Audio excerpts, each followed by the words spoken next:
A.J. Burnett gets a start for the Yankees tonight, and these are his seasonal numbers. He's 2-0. ERA is a little higher than he would like. You can see 25 strikeouts in 31 2/3 innings. Opponents hitting .257. And here's our G pitcher scouting report. No flop at the Trop. You go back to April the 14th when he started at Tropicana Field, picked up the victory, and struck out 9 in 8 innings. Yankees won that game 7-2. He's been down this road before. In 4 of his previous 5 starts, the Yankees had lost the previous game. Well, A.J. has done the job more often than not. The Yankees have won 4 of those 5 starts. And K's for the Rays. He has struck out more Ray hitters than any other team.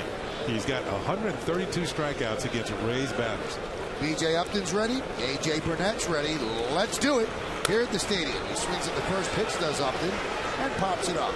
Teixeira will run out of room, and we are underway. Let's take a look at the Yankees defense, which is brought to you by Home Depot. Teixeira's at first. We saw that. Cano's in second. And Jeter is in short with Payne in third. In the outfield, left to right, Damon, Cabrera, and Swisher. Molina behind the plate. And A.J. Burnett is on the mound. Teixeira, no errors in 23 games at first this season.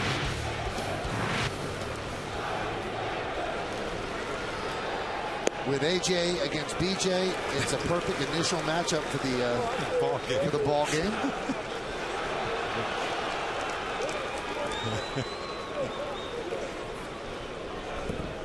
Upton 6 for his last 54, hitting 157, the 0-2 inside. I think it'd be fair to mention that he didn't have any spring training. He's recovering from shoulder surgery. He had a torn labrum in his left shoulder, and he played with it in the playoffs last year. He had a great playoffs and into the World Series. Strike 3. Upton down looking. Well, making 133 strikeouts against the Rays batters. That's the most he's had against any team. Knee high over the outside corner. Well spotted fastball, and all Upton can do is take that well-known walk back to the dugout. Here's Carl Crawford. He has had a stolen base in 8 straight games. He had 6 against the Red Sox. He has 19 out of 19 this year. And a strike by home plate umpire James Hoy. Burnett just straight power right out of the gate. 96 miles an hour to punch out Upton. Right in the mid-90s, just challenging guys right off the start.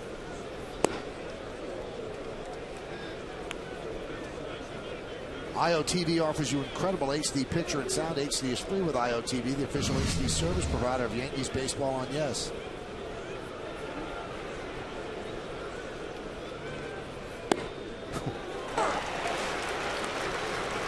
He looks pretty nasty coming out of the bullpen tonight.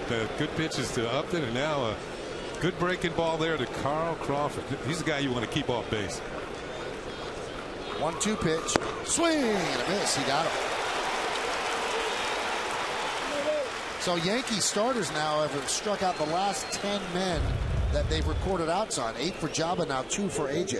You can almost hear the ball spinning up here, just the sizzle. You see that knuckle curve that he features so well.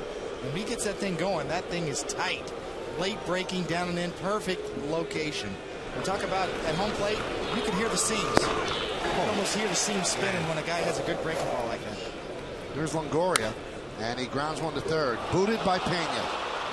Ramiro Pena starting to struggle over there at third base, and the Yankees have to hope that Alex Rodriguez gets back on Friday. Well, with each era, he's getting a little closer to either Bronx or Baltimore, one of the two. And there's routine grounder, as it was last night in the ball game against the Red Sox. And this is big leagues. You got to make that play. E5. And it's going to make A.J. Burnett work a little bit harder this inning. It looked like he was going to have a nice crisp first inning, and everybody likes that. Gives the team a little confidence going into their turn at bat.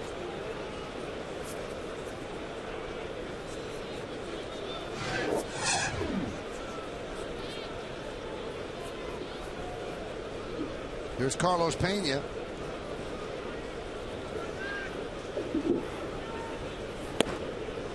And the pitch just misses outside.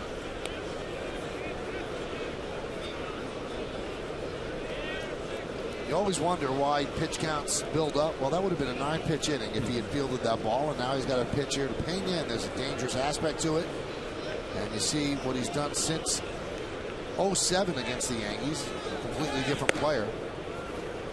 A bluff by Longoria. Longoria just has one steal. He's not one of their main base stealers, but the Rays will run. They lead the league in stolen bases. Not only have they stolen the 42 bases, they've only been caught 6 times as a team. It's a good matchup with Molina behind the plate and these go-go Rays on the bases. Joe Madden, Rays manager. There's a strike. Count 2-1. Told you about James Hoy behind the plate. Let's meet all the umpires. Dale Scott is at first. He's the crew chief. Jerry Meals at second. And Mike DeMuro is over at third.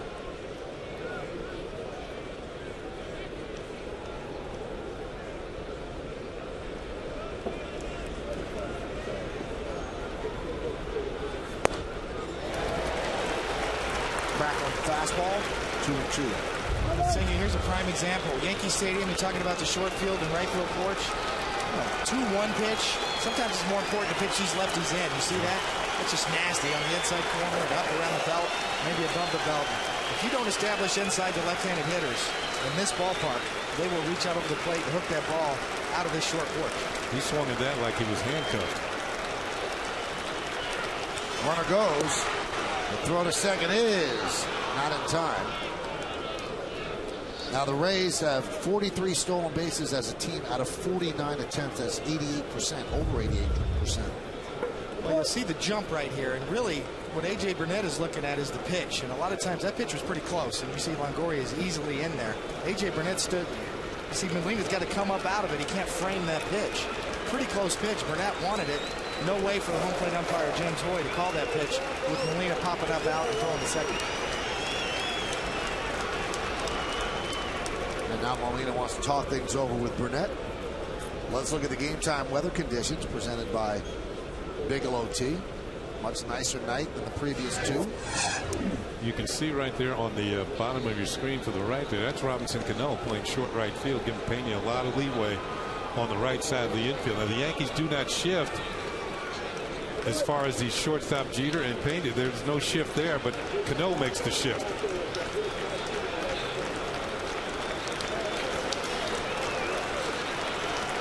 And the 3-2. With foul. Here's an example of the quickness of Pena. He's got a quick bat. That's why he's a good home run hitter. Remember the first one, the earlier one in this sequence of pitches that he swung and missed? He wasn't going to let that happen again. He was a little quicker that time, and all he could do is pull it foul. Here's the bat speed. That's quick. Yeah, almost no stride. Just lifts his heel off the ground, transfers his weight. Short, quick stroke.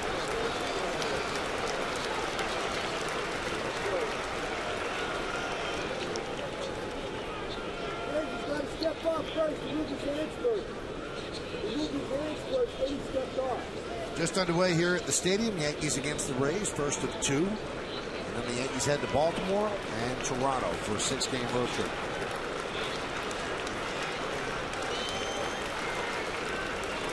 (3-2). Missed outside, so Pena works a walk. And now the error by Pena certainly has extended the inning and the amount of effort that A.J. Burnett has to give. Well, see, falls behind, a couple of fastballs, one's out, one's up. 2-0 pitch right there. That's a great 2-1 pitch, ties him up. That's the pitch he wanted. Molina had to come up out of it. Pulled foul, up and away. Tough at bat. You give Pena credit there. Fought off a couple good pitches.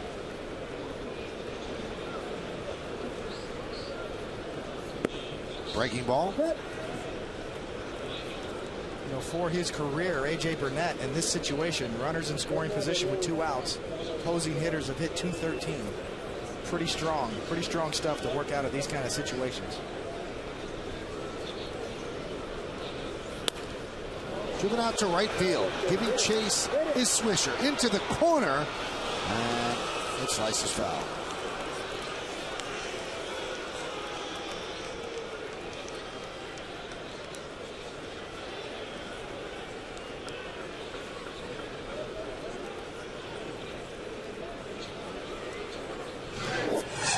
Pat Burrell signed as a free agent. Kind of signed, he was fortunate because he signed before the market really started to lower.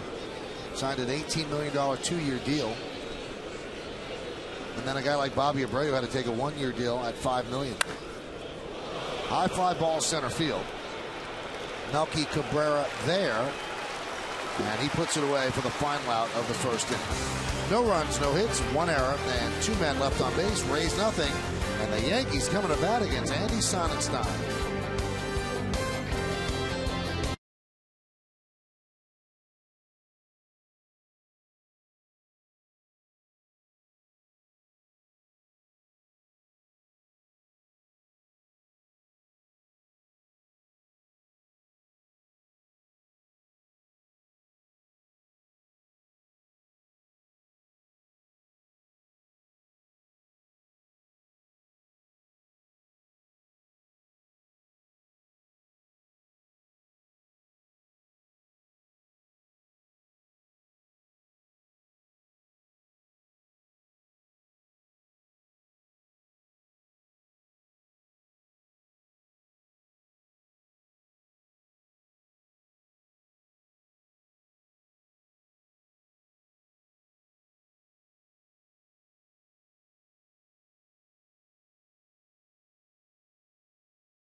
With a 3-run home run, Johnny Damon.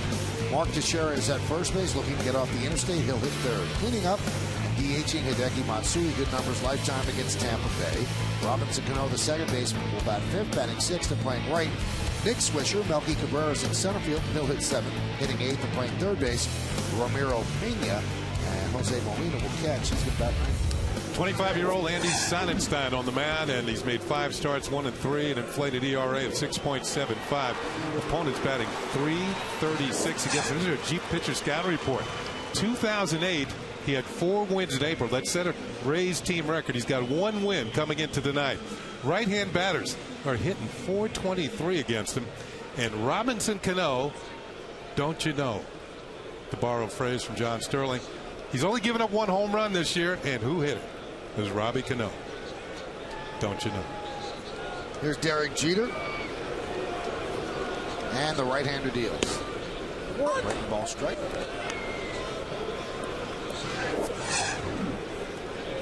Derek, a .317 hitter against the Rays lifetime. He was 2 for 5 yesterday and lost to the Red Sox.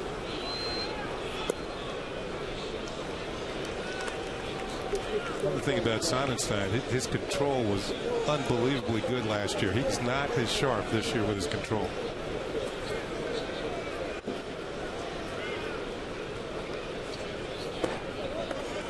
There was some discussion during the offseason when people try to prognosticate. Well, let's see how the Rays handle their young pitchers pitching in a month that they've never experienced before, pitching games and innings that they've never pitched before. Usually it manifests itself the next year. I'm not saying that that's what's happening, but you do wonder. I think in spring training, there is Scott Kazmir, who's gotten off to a little bit of a rocky start as well. In spring training, they tried to hold some of their pitchers back. In fact, they didn't let Kazmir pitch in the World Baseball Classic. There's the manager, Joe Madden. I think they were very aware of the fact that these youngsters, they had 5 pitchers make 27 or more starts last year. The only team in baseball to do that. So they were aware of the fact that they pitched not only those innings, Michael, that you're talking about, but those are pressure innings in postseason. And the young left-hander Kazmir has really struggled.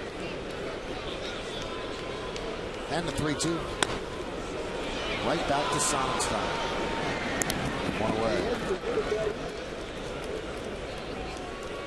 Let's take a look at the Tampa Bay Rays defense. Brought to you by Home Depot.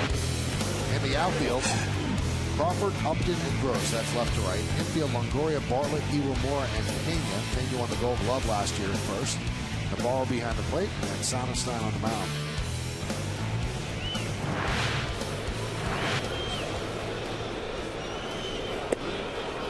There's a strike. Sonnenstein really was effective last postseason. He was 2-1 last postseason for the Rays. Really effective. Beat the White Sox, beat the Red Sox, but lost to the Phillies in the World Series. One of his best pitches is a good changeup. He's not a real power guy. I think he'll touch 90 every once in a while, but his changeup and his breaking ball is pretty good.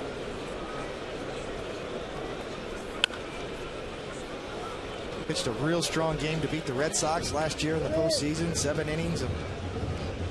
Only gave up, I think, 3 earned runs, but really strong. 7.1 innings, 7 in the third last year. And that was a big postseason win to beat the Sox to get them into the World Series. Hit the other way. And Longoria gave it a big run, but it hits the tarp, and so does he. You know, speaking of the tarp, Michael, wasn't it kind of strange today to walk in the ballpark and not see the tarp on the field? Felt very odd. Yeah, didn't it? I mean, that's been the mode of operation these first few days of this homestand. Actually, was walking around the city with an umbrella today just because it felt normal.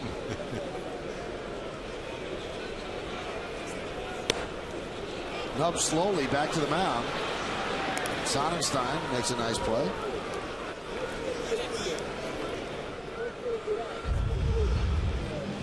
Hook, got a slow curve. You see Johnny Damon's way out in front.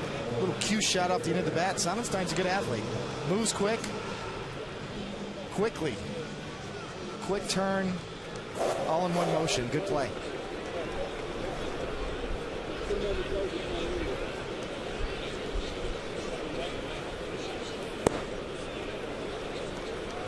The Rays employed the shift for Mark Teixeira.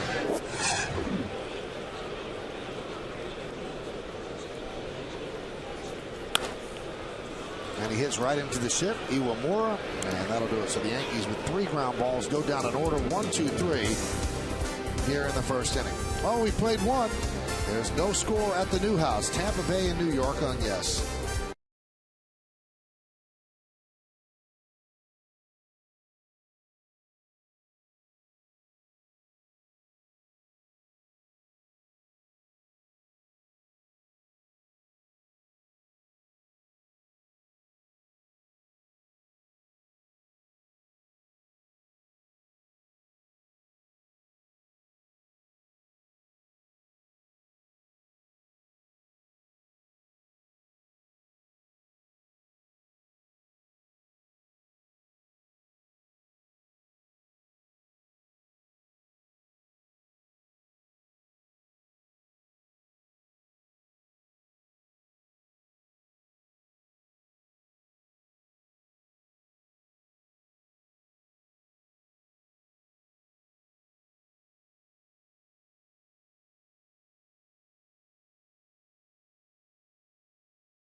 Fly to Baltimore Friday and Saturday night. 7 o'clock starts on Yes, and then Sunday at 1:30 also on Yes.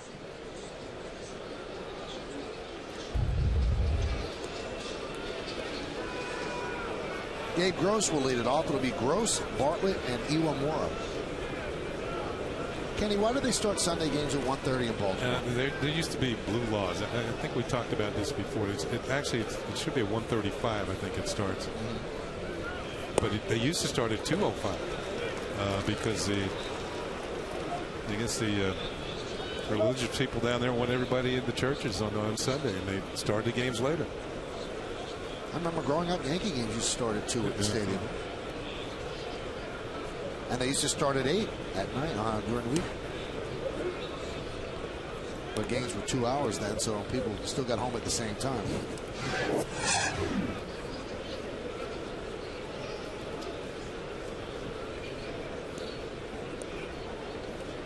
Gabe Gross steps in. He's a new daddy. Remember Gabe from his minor league days in the Blue Jays organization.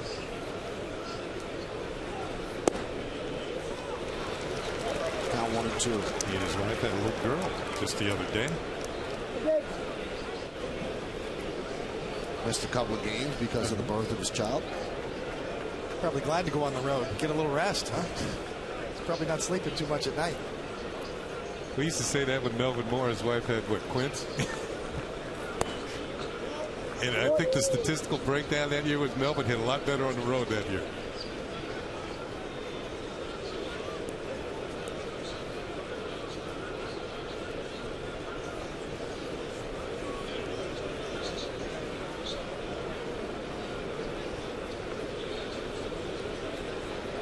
Two.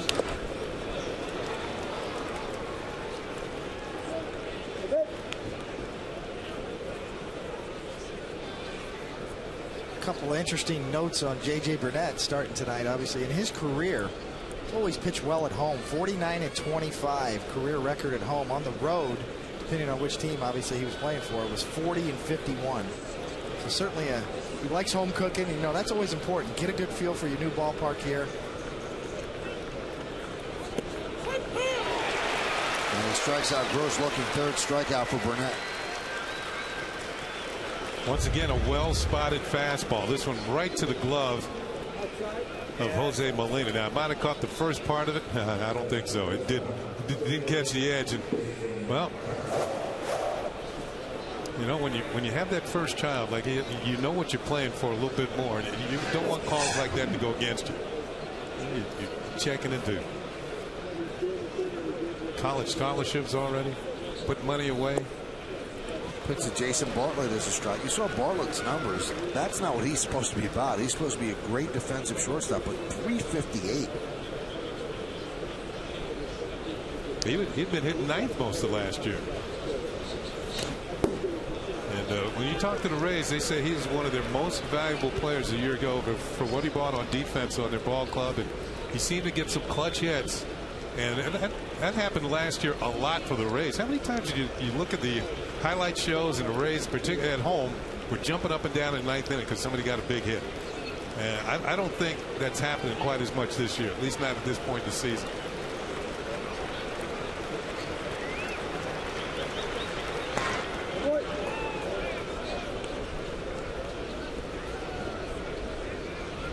I mean, you can't take away the fact they did a great job last year. Many more wins than they had the year before. I think 27 more wins. Check the swing. Did he go? No, said Dale Scott.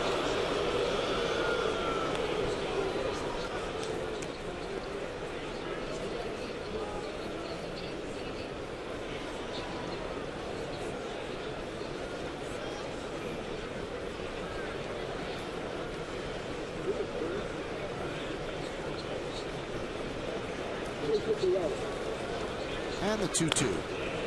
Foul away. Rays are 12-16. Yankees are 13-13. Now you can't say that people took the Rays for granted all year, because after the All-Star break, people realized they were a good team. But they did take them for granted at the beginning of the year. I don't think they came with the same intensity. They thought it was the same old Tampa Bay Rays. That one's driven out to right field, giving chase is Swisher on the run. He slides. It's a foul ball. He can't make the play.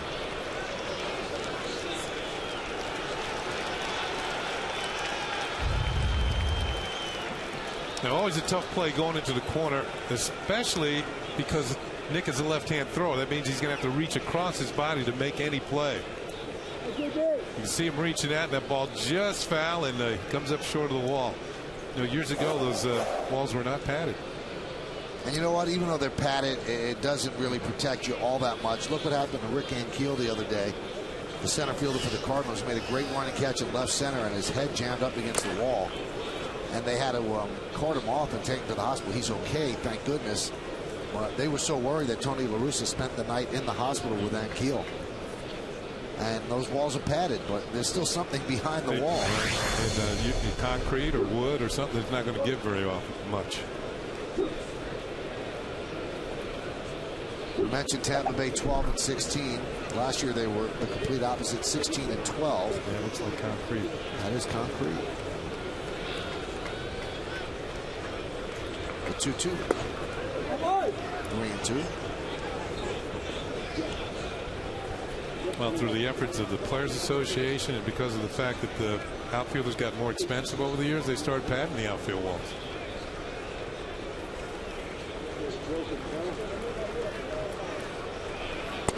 Breaking ball, strike 3. Burnett looks on tonight. 4 strikeouts. Well, what do? You get a 3-2 pitch like this, and you watch Bartlett's leg just freeze. That's a jelly leg. He almost just froze, and not much you can do with it. That's right down the middle, but that shows you how sharp that A.J. Burnett's breaking ball breaks. Frozen jelly, huh?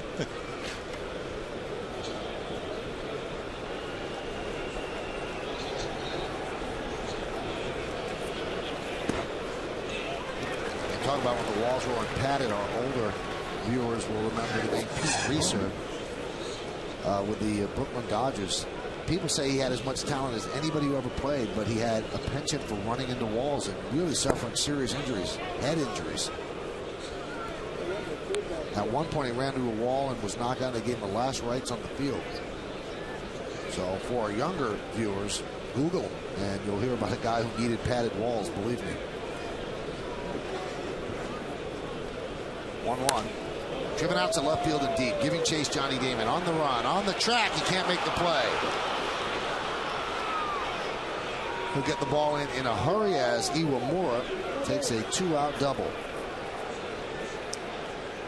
Well, Iwamura last year had a pretty good year for these Rays. Had a leadoff spot and moving from third base to second. This time he gives this one a little bit of ride. Also, it's slicing away from Johnny Damon. Johnny into the padded wall.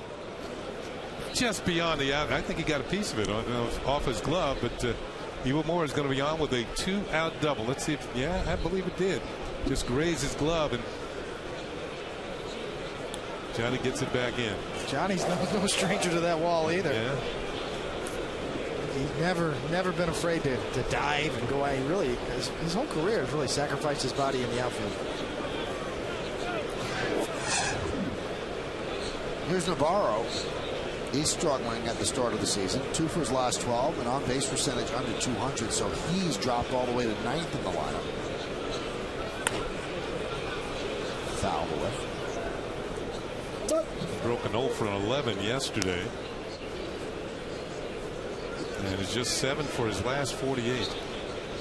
He was the all-star catcher last year for the American League. We saw him prior to the game near the Rays clubhouse.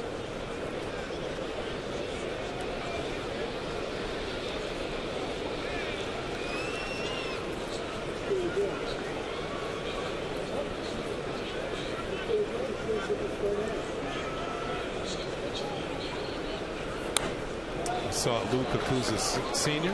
working in the visiting clubhouse for his Lou Jr. And he was comparing the new visiting clubhouse to the old one at the old Yankee Stadium. He said, over here he needs a GPS system to get around. So much bigger. Yeah, Lou Sr., great guy. Been around a long time. One of my favorites. Really, the whole Kakuza family, quite a baseball family. And been around the stadium a long time.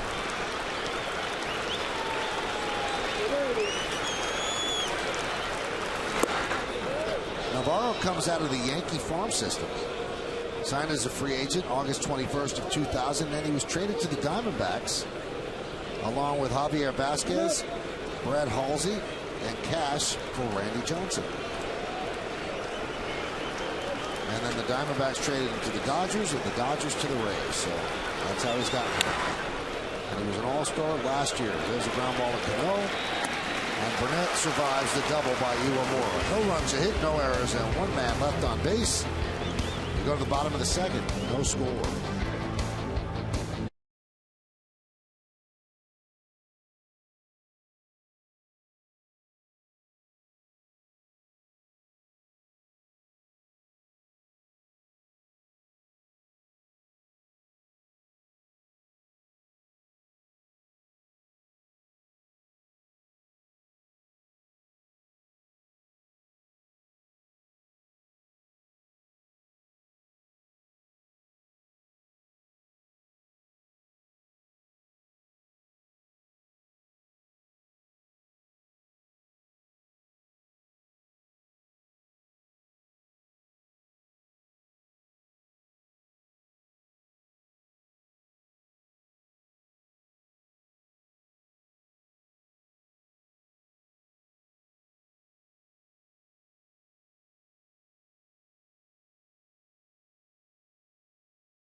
Let's take a moment for this moment in Yankees history, sponsored by Mercedes. And on this day back in 1930, so 79 years ago today, Red Sox trade Red Ruffing to the Yankees for Cedric Durst, and Ruffing became an important cog in the Yankee championship machine.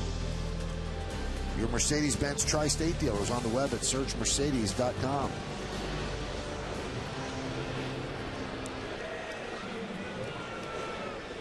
No score, bottom of the second. Matsui, Cano, and Swisher. That's 4, 5, and 6 in the Yankee order against Andy Sonnenstein.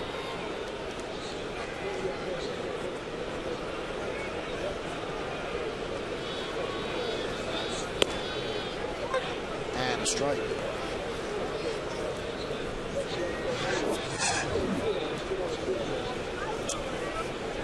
It's 19 home runs against the Rays, most against any opponent.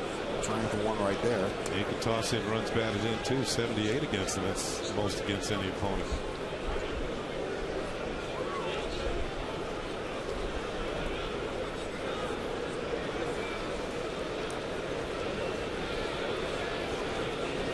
The 0-2. 1-2. We saw a couple of first rounders hook up last night. Josh Beckett and Jabba Chamberlain, Andy Sonnenstein, a 13th round pick in 2004 for the Rays. Base hit for Matsui. Upton fields, and the Yankees have their first base runner.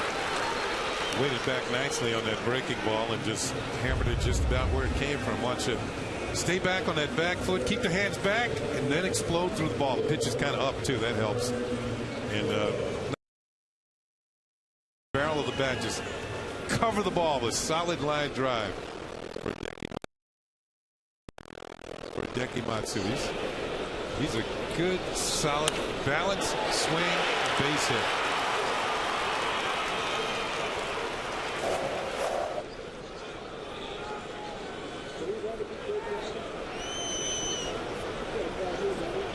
Here's Cano. And there's a ground ball to second. This could be two. There's one. On to first, it's a double play. So Cano, in his first slump of the season, now 4 for his last 22. He bangs into a twin killing. A little anxious because that pitch that was thrown to him was not a strike. And he gets jammed. And then the Rays turn Ewan Moore to Bartlett, then on to Pena.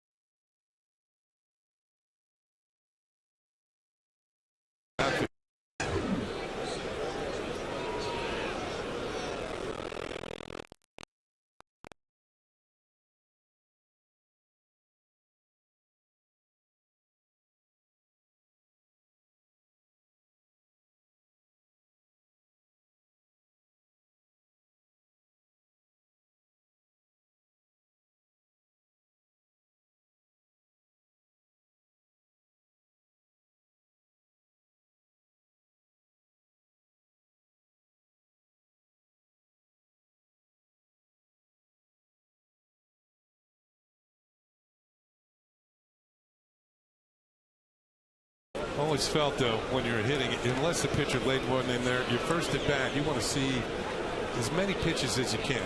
You know, if they throw a pitch right down the middle, you're going to swing at it, of course, because you want to do some damage. But the more pitches you see the first time up gives you a real gauge of what the breaking ball is like, what the fastball is like. Does he have a decent changeup? What kind of movement? Because when you face a pitcher one time, that does not mean he's going to be exactly the same the next time you face him. He could seem to be throwing harder or not as hard. Everything Sonnenstein throws moves too. A little cut on it, maybe a little run, big hook. Swing and a miss as Swisher down on strikes. First a strikeout for Sonnenstein. No runs, a hit, no errors, and because of the double play, nobody left. We go to the third. There's no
by Verizon Fios. Over 100 HD channels and the fastest internet. This is Fios. This is big. Jeff Neiman against Andy Pettit.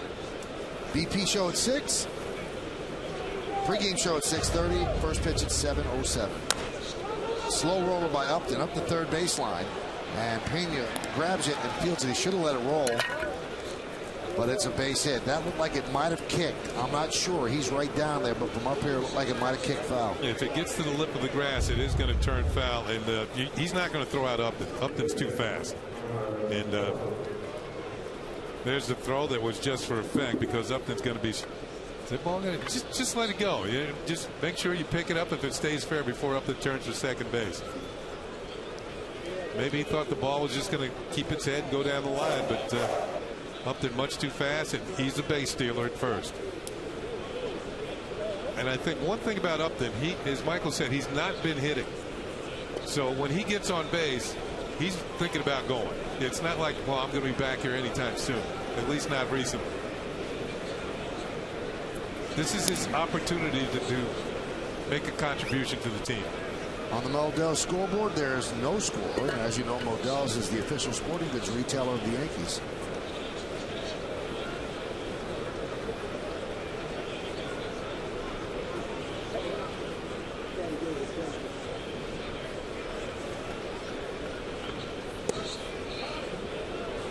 Now, one other thing, we've talked about Pena and he's struggling at third base. He's a shortstop. I mean, he's making that move from short to third, and everybody thinks, well, it's an easy move to make because Alex Rodriguez made it fairly seamlessly. But this is a young player, first time in the big leagues, and Upton just got back, and he's obviously having some struggles at third base. He's not a third baseman. Quick snap throw for Burnett. Good move. Sometimes you're coming up to your set position and throw over there before the runner's even got his full lead. Can be effective. Runner goes. Throw to second. Not in time.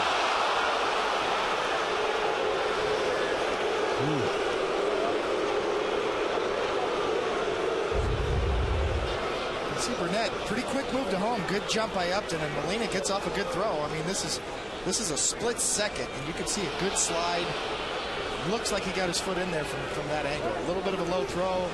Molina gets something on it right there. It looked like Derek Jeter tagged the right foot while the left foot was getting to the bag. 2-0. Melky Cabrera drifts back, makes the play. Tagging is Upton, and he'll move to third. I really thought Upton made an excellent slide here. And not only is he a good base runner, but you see a guy come in here like this. You're coming in spikes first, directly right to the outside of the bag. Look at him get that heel right in there. Very close. The Coors freeze cam right there. Excellent slide.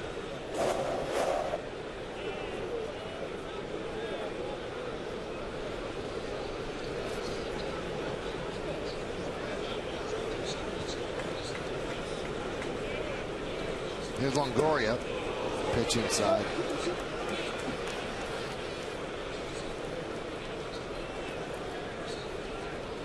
Sometimes, Singy, you do everything right. A.J. Burnett delivered the ball home. Molina got off a good throw.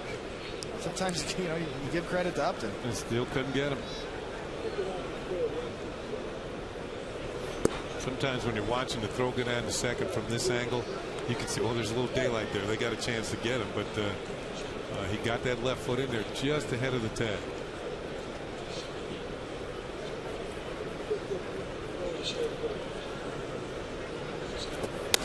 Line drive, left field. It's a base hit. That will score Upton. Damon fields it in the corner. Longoria going for two. And he's going to make it with an RBI double. He picks up his 35th ribby of the year. And the Rays lead 1-0. This is also going to be his 14th double of the season. He leads the league in doubles. He's off to a great start. Fastball in. He's quick. Watch him bring that right arm in so he can get the barrel of the bat through. He rips it into the corner. He's just off to a tremendous start. 35 runs batted in, as Michael said. And just becoming a superstar type player, the face of the Rays organization, former #1 draft pick a couple of years ago, and American League Rookie of the Year last year. He's just done everything they could have asked.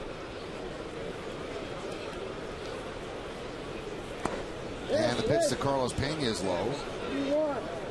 1-0. So the Rays on the board first. 1-0 Rays over the Yanks. Slow rolling single by B.J. Upton. A stolen base.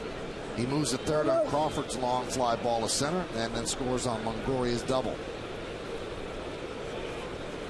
Cano in short right field for Pena. There's a strike. Now Longoria's dancing off second, trying to distract Burnett. And since Cano's so far away, the only one that could check him back is Jeter.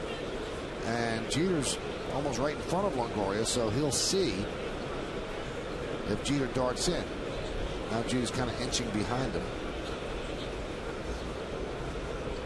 Pena's got a long way to get to third base in case of a steal as well. You can see Pena way off the bag there, obviously with Carlos Pena hitting.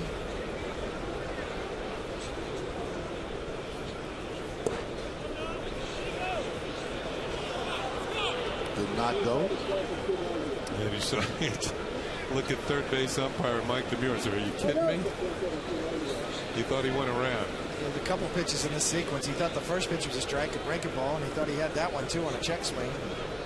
Get a little flustered out there. Well, the whole idea here with a base open is not to give in. You know, get so flustered all of a sudden you say, "Okay, here it is."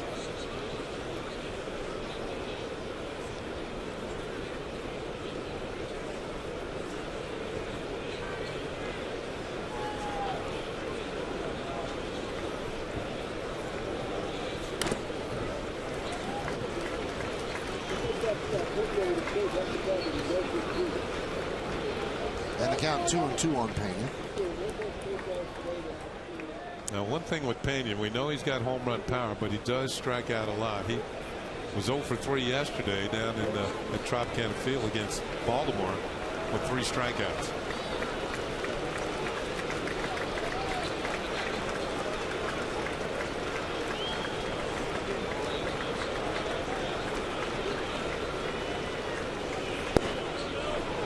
Good pitch identification by Pena. That's a nasty pitch. Count full.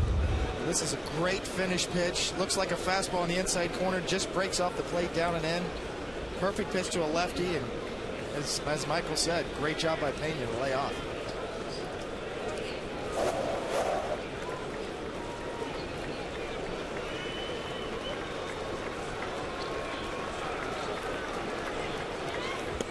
Strike 3. Pena down looking. 5th strikeout.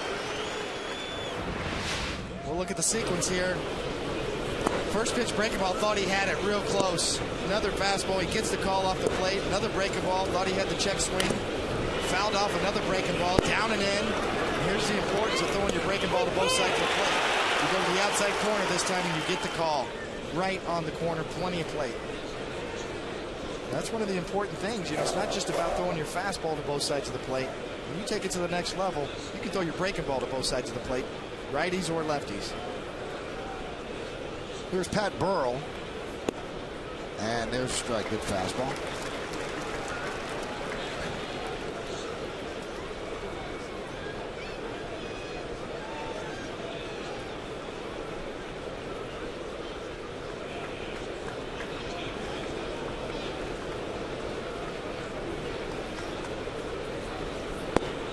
Way outside.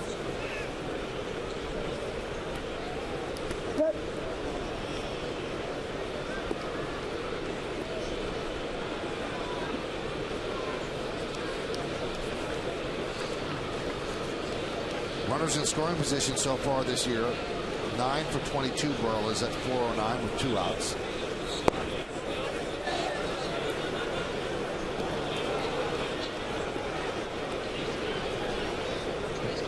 See, Burnett's getting a little puzzled look on his face out there. He's, you know, I understand that feeling, saying, yeah, I've been in there. But you're like, can I get somebody to call a check swing out here? You know? Can I get a witness out there?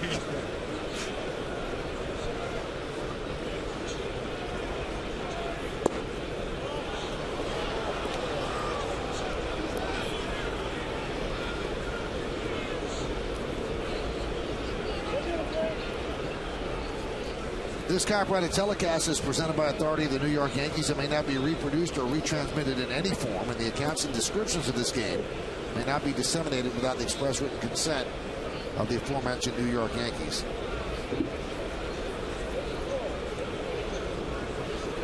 Burnett's been very consistent with his fastball tonight. 95 miles an hour, 96 consistently. Not a lot of variation. He's a power guy, power forcing fastball. His breaking ball is generally in the low 80s.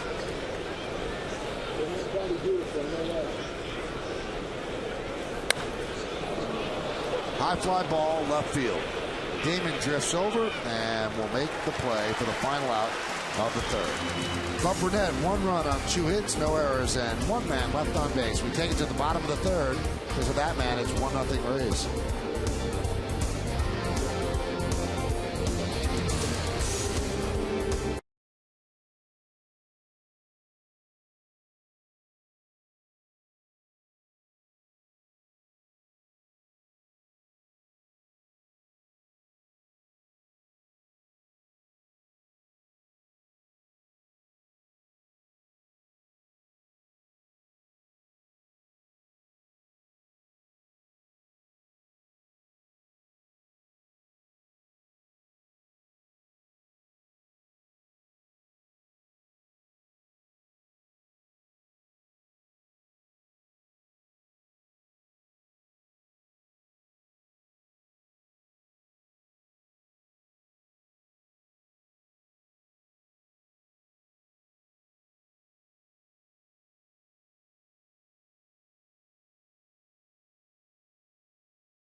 And by Blimpie, America's Sub Shop.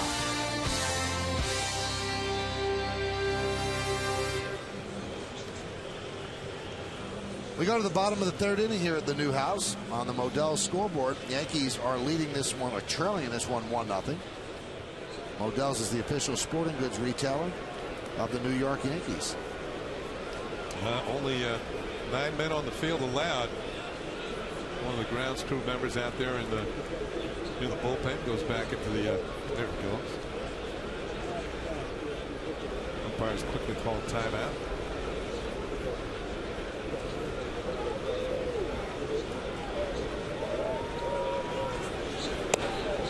There's a strike. Melky had a good night last night. He had 3 hits. Jumped his average. How about that? 344 for Melky Cabrera. Even 344 hitters can't do much with a pitch like that last one.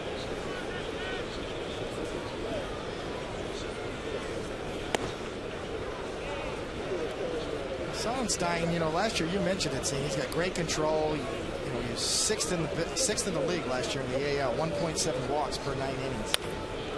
Grounded up the middle. Bartlett, 1 away. The thing about Sonnenstein, you figure out a game approach. The guy's got good control, although this year he hasn't been quite as good. He came into this game with 12 walks and 25.1 innings. That's not him. Last year he only had 37 walks and 193 innings. But your approach with a control guy on the first pitch, opposing hitters in his career are hitting 401. Yeah. So you work this guy. He's got good control, even though he's been walking guys this year. You look for that good first one, because generally speaking, with a control guy, you don't want to let him get ahead of you. Pena shows bunt, takes the pitch low. So it's that fine line, Singy. You were a very selective hitter. Do you jump on that first pitch? In his career, as I said, hitters are hitting 401 off the first pitch from Andy Sonnenstein in his career. Yeah, if he makes a good pitch and paints a corner, you're going to take it. I'll give you that one. Let's see you do it again. Ripped by Pena down the right field line and foul. But if he throws something like that in the first pitch, you're going to jump on it. talked about Cito Gaston, the manager up in Toronto, getting another shot. You know, and that was his theory. He thought, you know, certainly the Moneyball era of baseball and Billy Beane out in Oakland and grinding out pitchers and high on-base percentage guys. But what about that good first pitch, you know? And sometimes that's the best one to hit. And that's what he's got those guys up in Toronto doing this year. Off-speed pitch. He and Gene Tennis, the hitting coach. Drive that ball early in the count. Don't let these guys jump up on you. And of course, as you said, Singy, there's a fine line between being overly aggressive and swinging at bad pitches early in the count, but also letting that first one might be the best one you see go by. 2-2. Pena had hacked like he wanted to get that one fair down the line. That might be the hardest ball I've seen him hit, batting left-handed.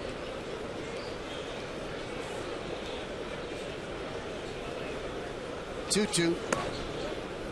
And the count is full of 3-2. Rays 1 run on 3 hits. The Yankees have just 1 hit. Matsui's leadoff single in the second.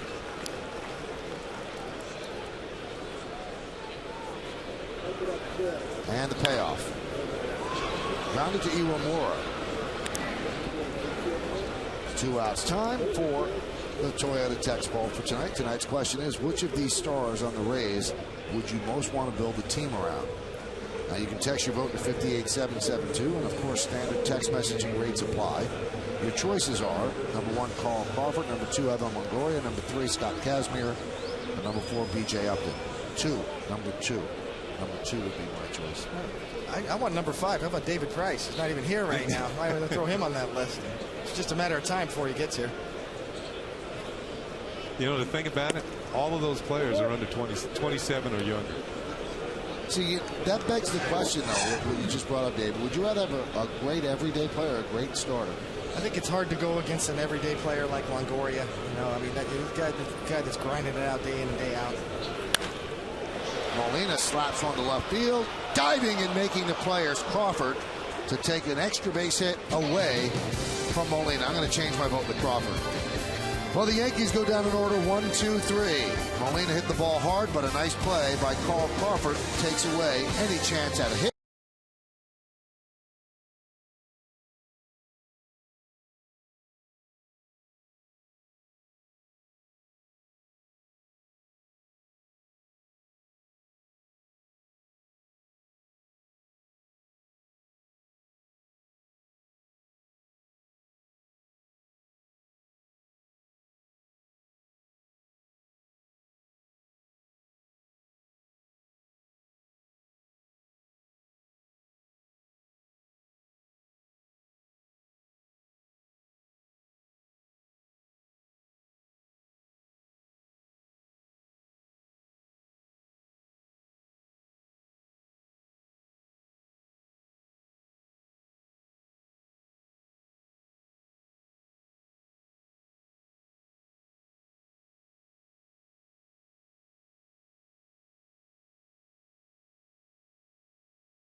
Hey, it's time for the New York State Smokers Quick Line Quiz. Robinson Cano made his major league debut against Tampa Bay. Now, who is Tampa's starting pitcher? Robinson knows. Kenny, you were there. I think you might know. Yeah, I was there, but as the moment, I do not know. Well, no, I'll know in the bottom of the 4th inning. I can wait. Gabe Gross against A.J. Burnett. Yankees trail 1-0. Fastball low.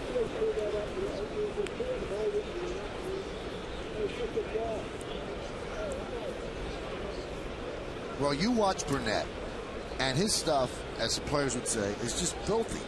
I mean, you wonder how he ever loses. His stuff is so good. Ground ball and through for a base hit. Single for Gabe Gross. I know that when Cano got called up, the Yankees also called up Chen Ming Wang at the same time.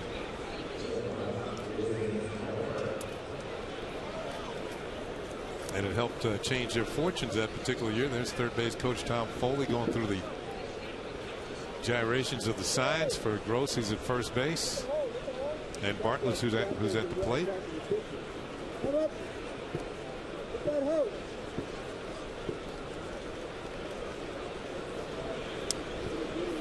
In his first 3 starts this year, A.J. Burnett had a 3.20 ERA. In his last 2, he's had a 9.0 ERA. Things kind of fell apart when he had a 6-0 lead at Fenway Park against the Red Sox. Yankees ended up losing that game. And he had been practically unhittable to that point. Now, last year with the Jays, the Red Sox couldn't touch him. So losing that 6-0 lead was a little bit of a shock to A.J. and a lot of people. He really beat himself up over pitch he made to Jason Varitek that was hit for a grand slam. You can usually tell with A.J. early in the game, if he's got that good knuckle curveball going, kind of a slurvy slider, I don't even know what to call it, breaking ball. You know, it's got side-to-side movement and downward tilt. When he gets that pitch going, you know, then he's double trouble. But if he struggles with that breaking ball, even though he's a power guy with his fastball, you know, it is fairly straight at times, and that's usually when he gets hurt. Predominantly a 2-pitch pitcher, not really, you know, he's got a third pitch, a changeup. I think I've seen one tonight. It's not really a pitch that he has a lot of confidence to go to, you know, in key situations. Basically, power fastball in the mid-90s and a knuckle buckling curveball. When he has them both going, he is unhittable, Michael. But without one or the other, then you know, sometimes you get burned. We all did. Great pitch right there. This particular battery matchup, if we're going to look, you see that finger up off of it. That's a classic knuckle curveball, and you can see that tumbling tilt kind of action to it, straight down on that particular pitch. He can variate the break with that pitch too. He can kind of drop down, get a little more side-to-side movement on it, or get on top and go straight down with it. Upstairs. This particular battery matchup has been together with Jose Molina and A.J. Burnett pitching 3 games so far this year, and with that battery, opposing hitters are hitting 194. So A.J. likes this battery. Nothing against Jorge Posada. They haven't been together very much. But right now, these two guys so far this year have had it working. 1-2. And Bartlett swings and misses. 1 away. 6th strikeout for A.J. Burnett. Michael said, filthy breaking ball. Here it comes again. The right-handed hitters. It kind of dots and then breaks away. Not only does it break away, it's going down too. So it makes it doubly difficult to square it up and hit it. You see Bartlett with the well, the now famous helicopter swing.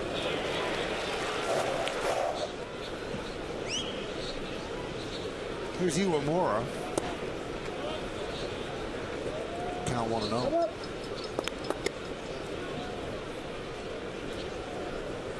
Is also a key thing with Burnett too. You know, when after the count is 1-0, batters are hitting in his career 264. After an 0-1 count, it's 189. Pretty big variation there. So sometimes it's just the simple things, Michael. Strike one really makes a huge difference.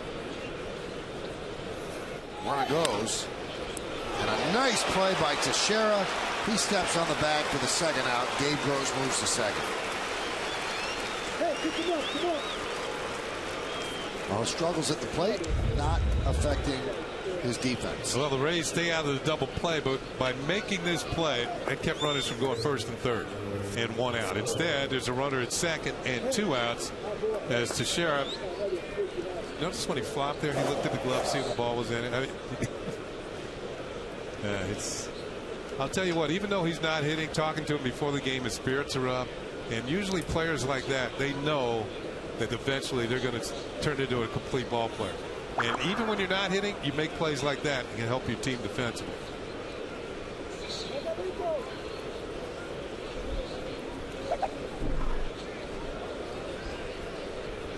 Runner in scoring position for Tampa Bay. They're 1 for 6 tonight in these situations.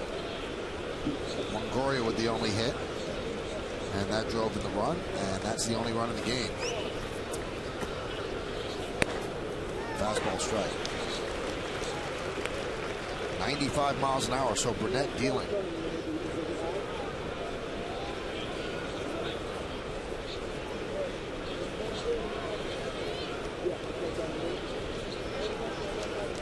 Navarro hitting .083 with runners in scoring position, 2 for 24. Now it's a little worse because he also made an out in the second inning, so he's 2 for 25 now.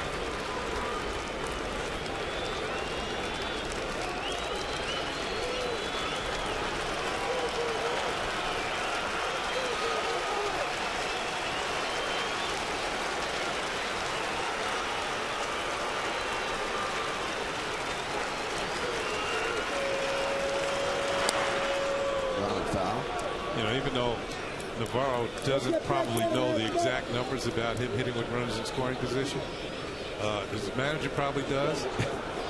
The hitting coach probably does. And speaking to Steve Henderson before the game, Hindu was saying, my guys aren't hitting with runners in scoring position. Got to get things going. And while Navarro might not know it, he knows he hasn't been coming through in these situations. He might not know the exact numbers. He knows this year it's been a struggle so far. Not only hitting with runners in scoring, but just to get hits in general.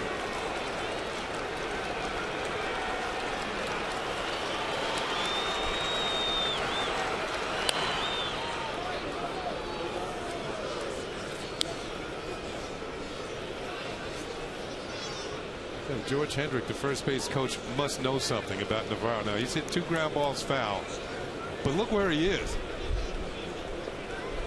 I mean, Hendrick is way out of the coaching box. I mean, he's deeper than Teixeira. Not going to steal any signs from there. No, he's not, unless he has binoculars in his pocket. Foul back.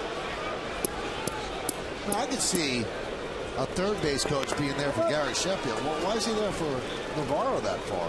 Well, you saw 2 ground balls come that way.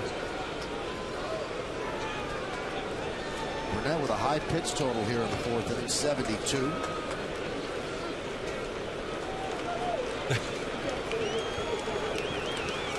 Moving back.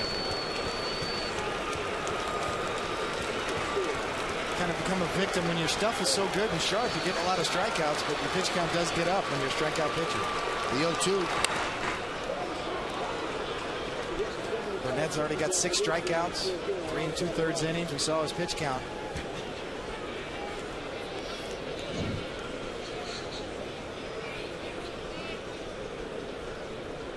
Steve Henderson there had hip surgery, had hip replacement surgery. And last year, in certain stadiums, it was hard for him to get up the stairs. He had to go around to the ramps and walk into clubhouses. This year, he's feeling good, walk around, playing golf on off days.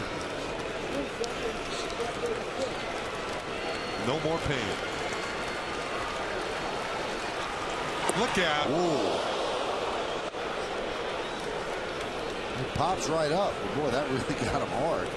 Carry him all the way back to the Yankee dugout.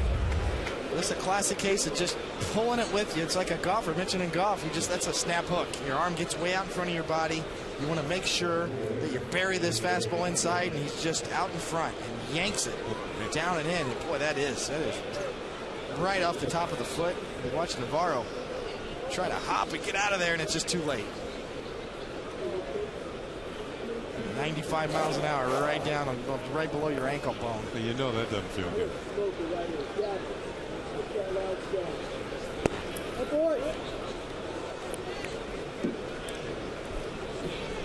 B.J. Upton struck out looking in the first, then a slow roller up the third baseline that Payne should have let roll foul, or at least attempt to let it roll foul.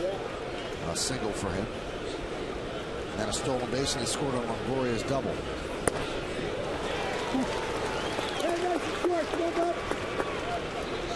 Pure power. B.J. Upton had a pretty good swing, too. He was a little late, but he had one thing on his mind with that swing.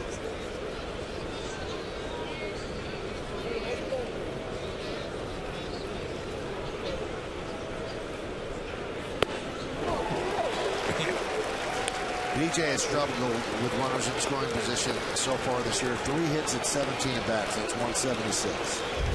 Well, these last 2 pitches have been nothing but fire. Above the belt. Tough one to get on. When you're throwing that hard, that high hard one's still the hardest pitch to catch up to. 1-2.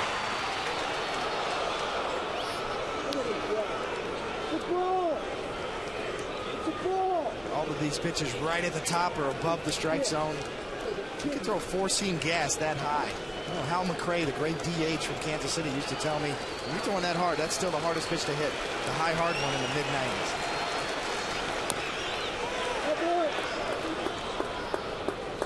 Hal McRae was a great hitter, my former manager with the Royals. Had some battles with the Yankees back in the 70s. He was a hard-nosed player. He could hit.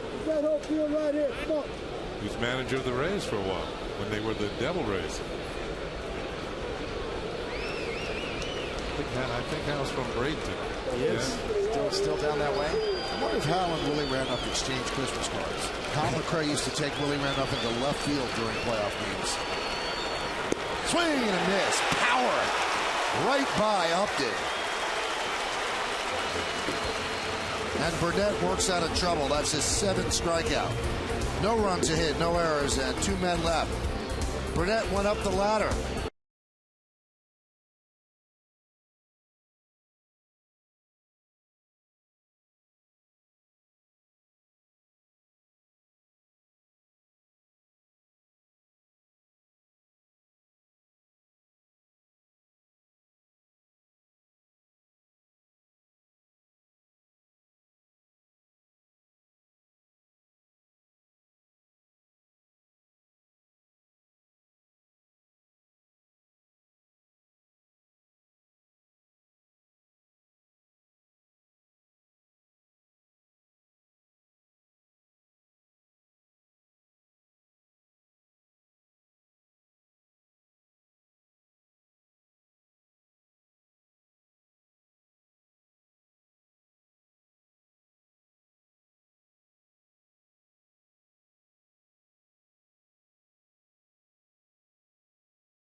Hey, it's time for the answer to the New York State Smokers Quit Line quiz. Robinson Cano made his major league debut against Tampa Bay. Now, who was Tampa's starting pitcher? And the answer is Doug Wechter. He was a local kid from St. Pete.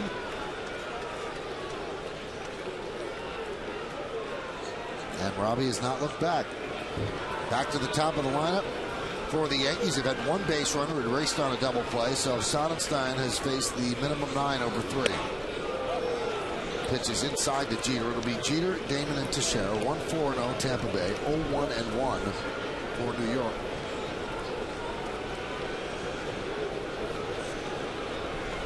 Seven of the 9 Yankee outs, ground balls. So that ball really moved. The count 1-1. It's really been his best pitch of the night, that curveball. Really mixed it in. It's in the mid-70s, generally speaking. Sonnenstein, not a power guy, mid to upper 80s with his fastball, but good movement. Just about everything he throws moves. Good contrasting styles in the pitching matchup tonight. Slice foul.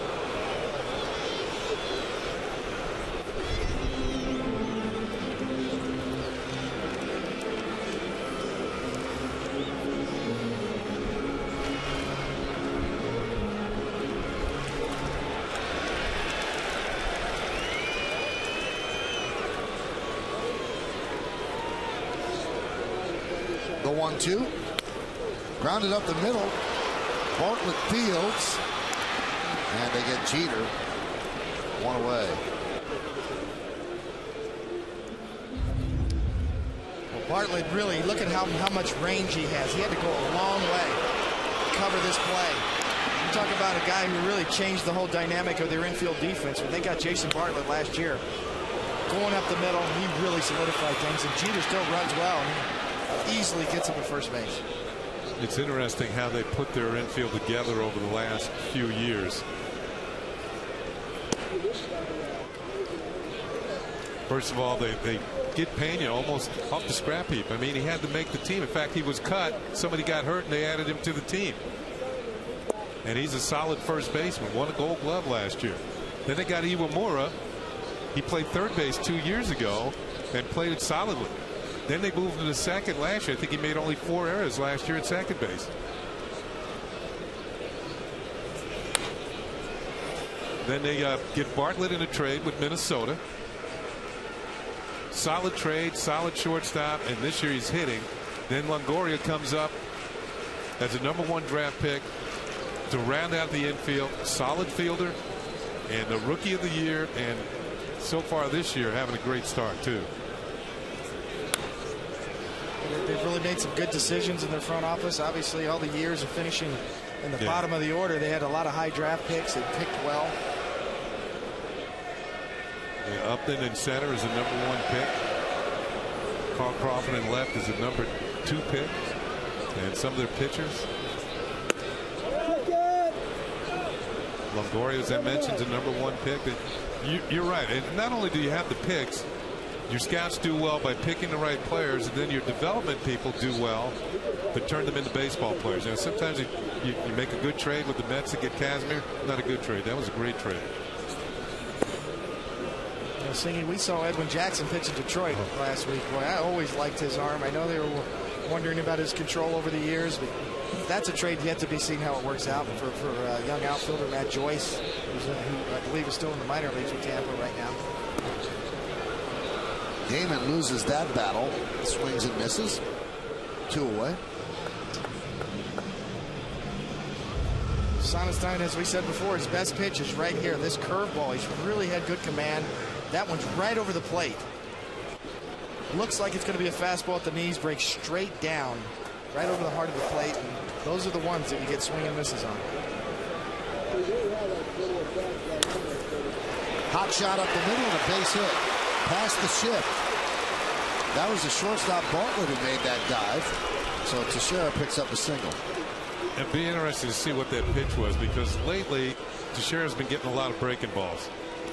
Now that was a fastball, and he was on it. You know, with all the video going around, and if you're not hitting a particular pitch, the next team in or the next team that you're going to face, they're going to feature that pitch to you. I think Sonnenstein wanted to get ahead on the count, and Teixeira wouldn't let him do it. Got himself a base hit.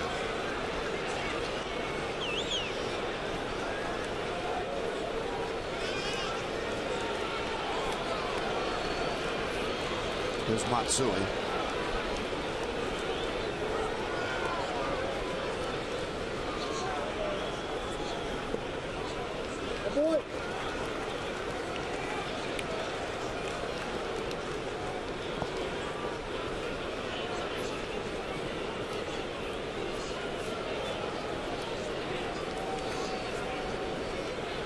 Matsui with the single in the second inning, 291. He started off and looked awful. Then he had his knee drained, and he's been a different player since.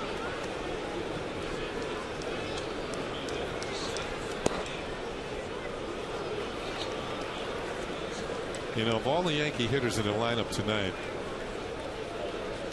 I think Matsui is the toughest matchup for Sonnenstein. He's 3 for 10, and 2 of those 3 hits have been home runs. And as Michael said, Matsui's looked pretty good lately. And the way he takes pitches, it's almost as if he hasn't fooled them yet. He had a base solid single his first time up.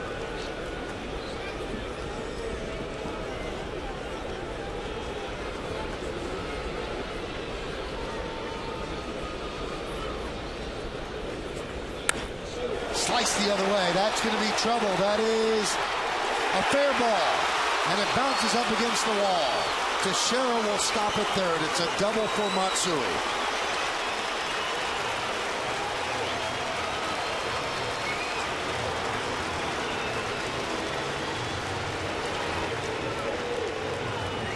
Well, comparing notes out there at second base, and Matsui up out over the plate, going the other way.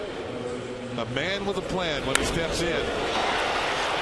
And this one is just fair into the corner. And a good job by Crawford, a good athletic move to come up with this without having the ball bounce back over his head. If it had, Teixeira would have scored.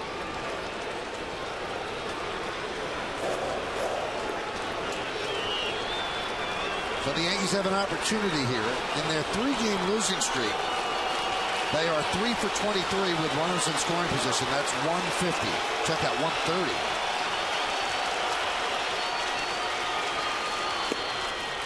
Pitch is high.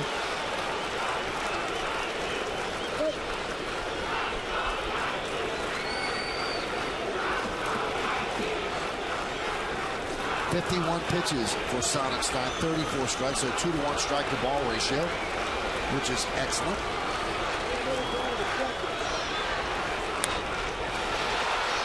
Popped up, left field, coming on Crawford, and that's going to do it. So the Yankees do not get the big hit with runners in scoring position. No runs, 2 hits, no errors, and 2 men left. We go to the 5th, 1-0 Tampa Bay.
Thank you, Bob. As we go to the top of the 5th, right here, it's 1-0.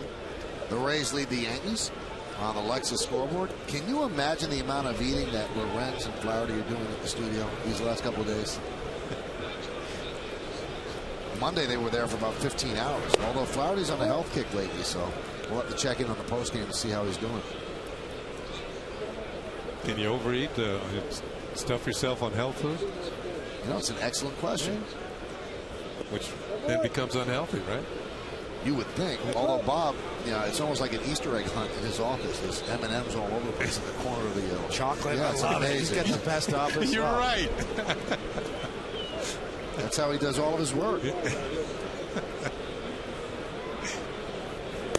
There's a strike. Along with David Cohn and Ken Singleton, I'm Michael Kay. You're watching Yankees baseball right here on the Yes Network. We're in the top of the 5th inning. It's 1-0 Rays. We thank you for joining us on this Wednesday night. Crawford right back to Burnett. 1 away. 7 strikeouts for A.J. Burnett. Let's look at every one of them. Well, he came out smoking just right on the outside corner at the knees. Nasty breaking ball down and in. Dotting that outside corner. Another breaking ball and a 3-2 pitch. Back door in that breaking ball. Well, that big shark tonight. You can just see the bend and in the high heat, right on by. Let's see. Bird. I don't get it. A.J. Burnett. I don't get it. Grounded foul. Pigeons? I still don't get it. Season high is 9. Career high is done twice, and that's 14. The Yankee fans are really creative with those. Well, this time they might be too creative. I remember the Coneheads. Maybe we could send Kim Jones down there to find out. What do you think? Kim says absolutely not. No, she's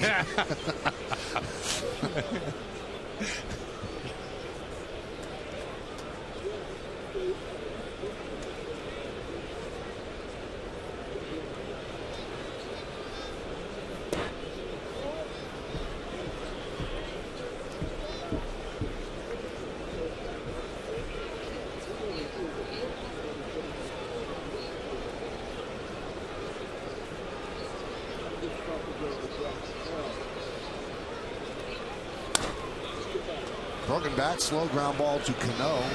Boy, Longoria really busted down the line. 2-way. Well, you'd like to see that. He's the youngest player on the team, just 23 years old, and he was voted the player rep. That usually doesn't happen. Usually it's a veteran player who has that job, but well, when you get a multi-year deal, I guess you get a little security. Throw that guy out there. Rookie of the year, they're not getting rid of him, right? That's a big part of that job, is the safety factor, the security that you can go front and center and represent your team. There's Carlos Pena. 0-1. You got Longoria leading the league in runs batted in, and you got Pena second. That's a good 3-4 combination.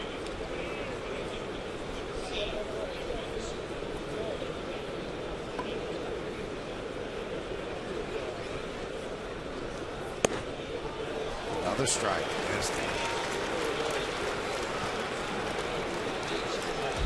High octane right on the outside corner.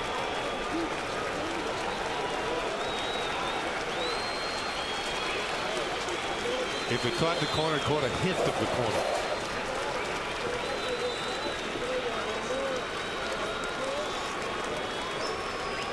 Swing and a miss. Pena down on strikes. 8 strikeouts for A.J. Burnett. An 11 pitch inning. He's the most economical. So the Rays go down in order. We're halfway through.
Yankees Baseball on Yes is brought to you in part by J&R Music and Computer World. and by Toyota, the official hybrid vehicle of the New York Yankees.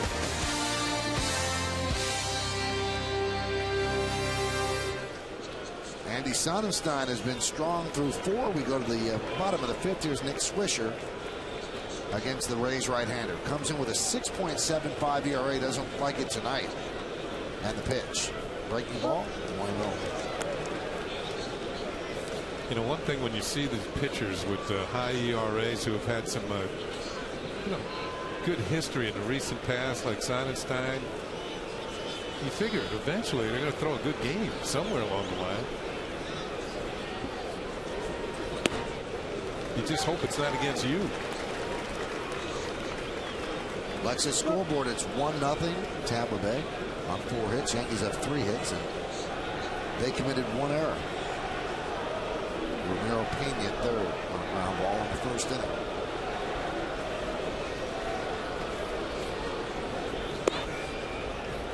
And the count now 3-0 on Swisher. Swisher doesn't help the pitcher out. He doesn't extend the strike zone. Doesn't expand it. He's going to make you throw the ball over the plate. Let's see if they green light him. They do. Rounded foul. Well, Swisher came through the Oakland system, and that's part of it. They used to promote players through their system by the number of walks that you got in your on-base percentage. It helped to have a good on-base percentage, and you would move up.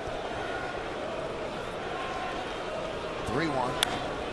High fly ball, right field. Just missed that one. Gabe Gross is there. And there's one away. Well, there's a shot of the Mohegan Sun Sports Bar. At Mohegan Sun, you'll find a million different ways to play with something for everyone. Visit MoheganSun.com for more information.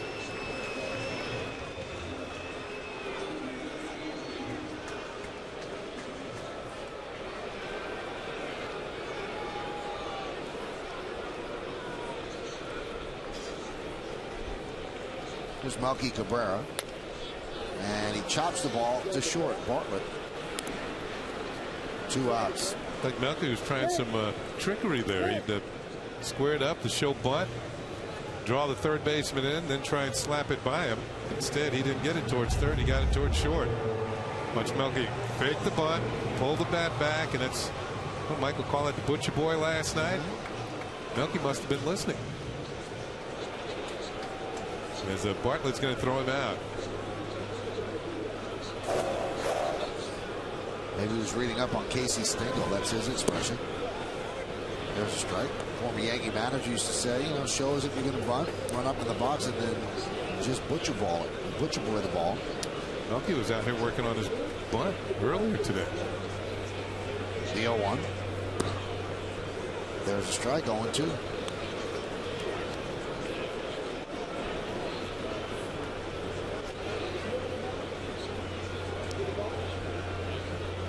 You can sense that the crowd is just waiting for something to get going here. The Yankee offense has been kind of stagnant tonight.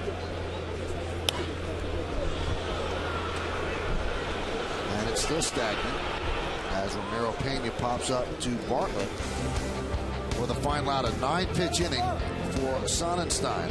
Yankees go down in order, and we go to the 6th. 1-0.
Well, that's a costly joke, I'll tell you that.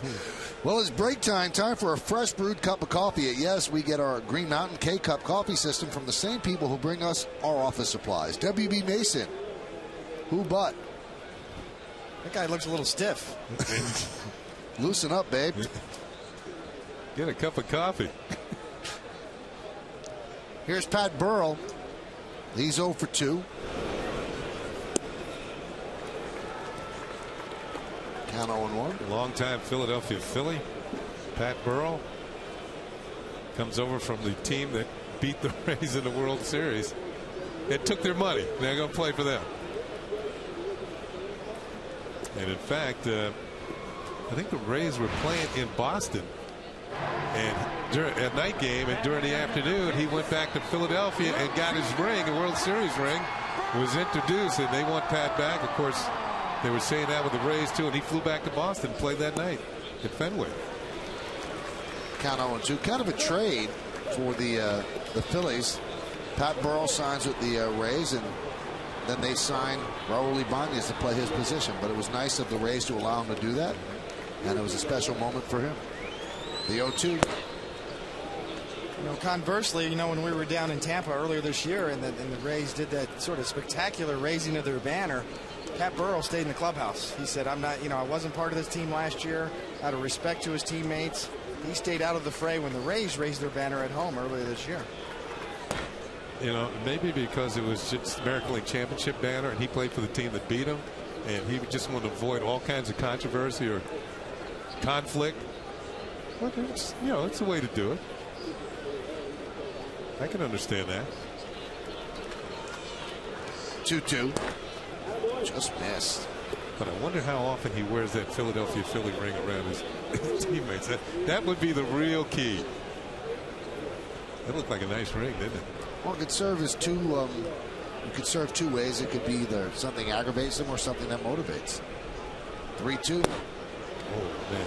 Burrell takes one just off the outside corner.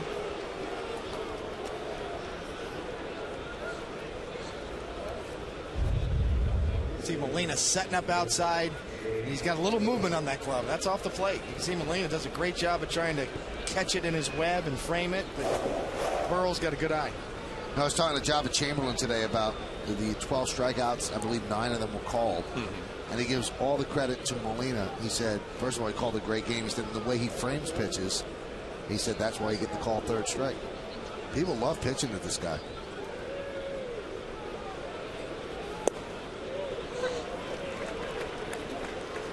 Asked Job about the the celebrations, which some people were criticizing today, and he said, you know what, it seems like it motivates the fans. It gets my teammates up. He said it pumps me up. It's nothing artificial. I don't do it just to do all those things. He said, I don't think it annoys anybody. It's just something I do. We had this discussion last year, and I just think that's the way the game has changed. In some respects, I mean, ironically, Dennis Eckersley was in the booth for the Red Sox covering the game for Nesson, and he was a classic example of a guy, especially when he was closing, with a big fist pump. I can see where that could annoy the opposition. But if you're the Red Sox last night and Job is doing all those gyrations, I know what they're yelling at him. Hey, take a look at the scoreboard. You're losing. And the Red Sox actually won the ball game.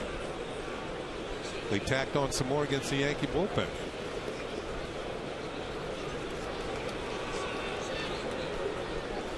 But the days of just doing your job and walking off the mound, they seem to be long gone. Huh?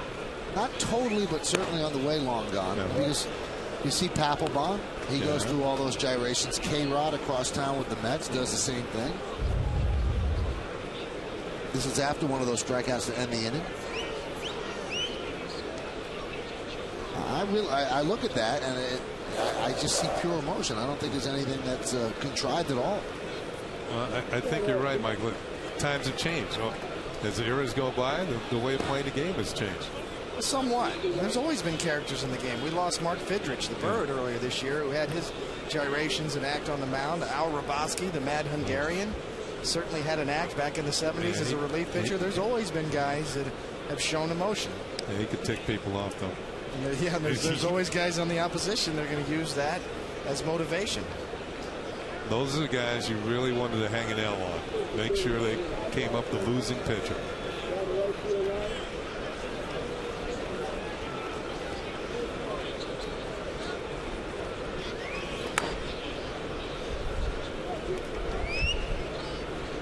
Gabe Gross was a former #1 draft pick of the Blue Jays. He was a quarterback at Auburn, I believe, and chose baseball.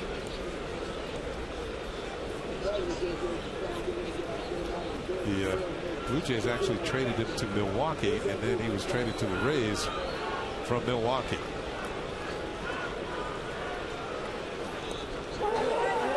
There's a block by Molina. Didn't see where it was, but Burrell did not recognize that quickly enough. I don't know if Burrell knew where the ball was either. It seemed to be far enough away for him to advance. We'll take another look at it. Breaking ball in the dirt. Breaks off the heel of the glove. Jose has to go all the way around home plate umpire James Hoy to find the ball. And I think maybe Burnett was blocked. I should say Burrell was blocked out as well. Tough play for Molina. He was setting up outside for a backdoor breaking ball, and Burnett pulled it way across the plate down and in. Toughest situation for a catcher is when you miss location on the other end of the plate to get over there and block one in the dirt.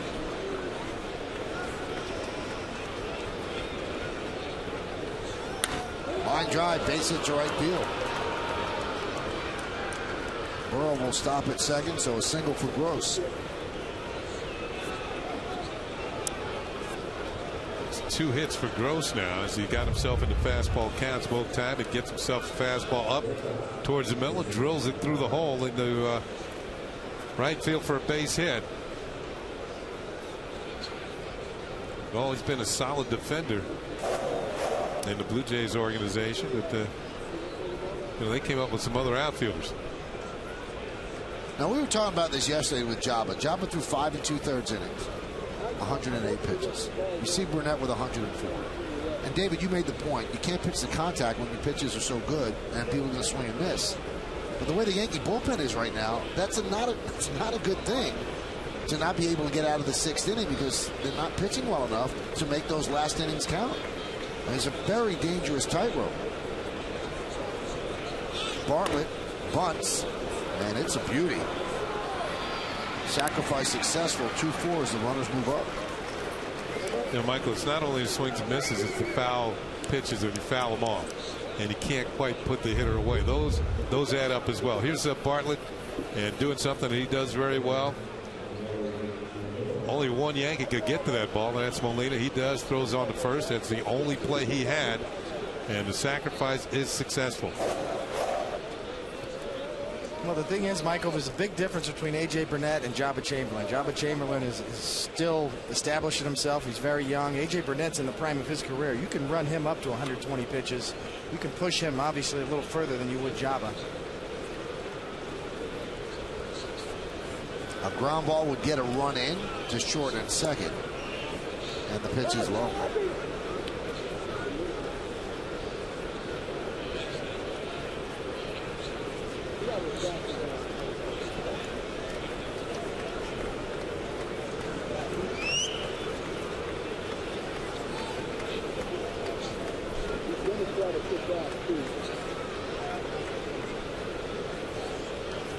Iwamura hits one to deep center. Melky Cabrera has room. He'll make the catch. Tagging is Burrell. He'll score. Moving to third is Gross. It's a sac fly for Iwamura, and it's 2-0 Rays.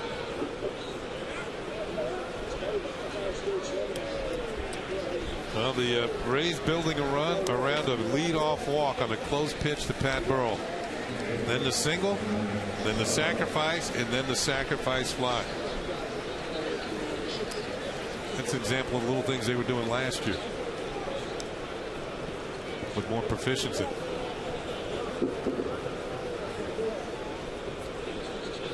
right, if I'm on the mound right now, A.J. Burnett's mindset, don't let down. Strand that runner at third. It's only 2 runs. You get through this inning, they might push you out. You might be able to get out for the 7th as well. You've got to strand this runner right here on third. Your offense hasn't got going yet. Sonnenstein's been sharp.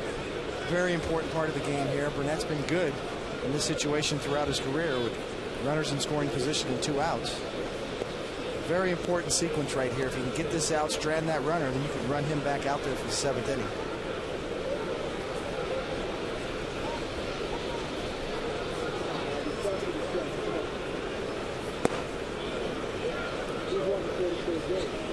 Count 2-0.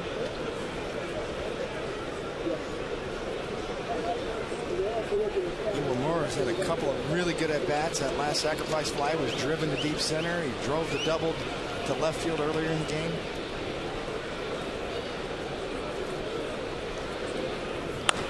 Line drive to right field. It's a base hit in front of Swisher. So Gabe Gross will score an RBI single for Navarro, and he certainly has not done that this year.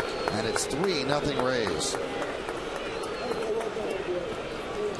That's a backbreaker. Just what we were saying. He got a 2-0 count. Fastball had to come in there. Molina setting up in, drifts back. He knows it.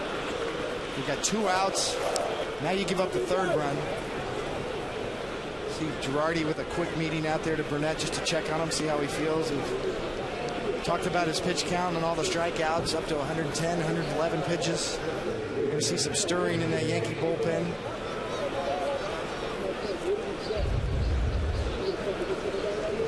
Pitch. They've been pitching inside behind in the count. You see Molina setting up in. The ball drifts out over the middle of the plate. All night long with that power stuff, when A.J. Burnett has fallen behind, he's consistently pitched these Rays hitters inside. It's a 2-0 fastball.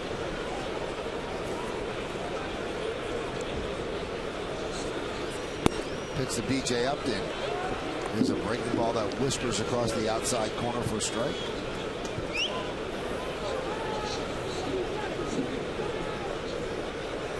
111 pitches. Remember, after the Pena error in the first, he threw 10 more pitches than he would have had to.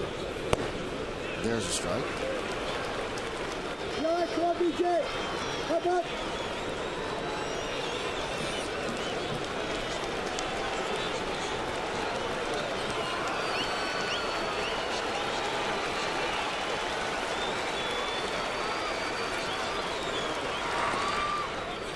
Blocked by Molina.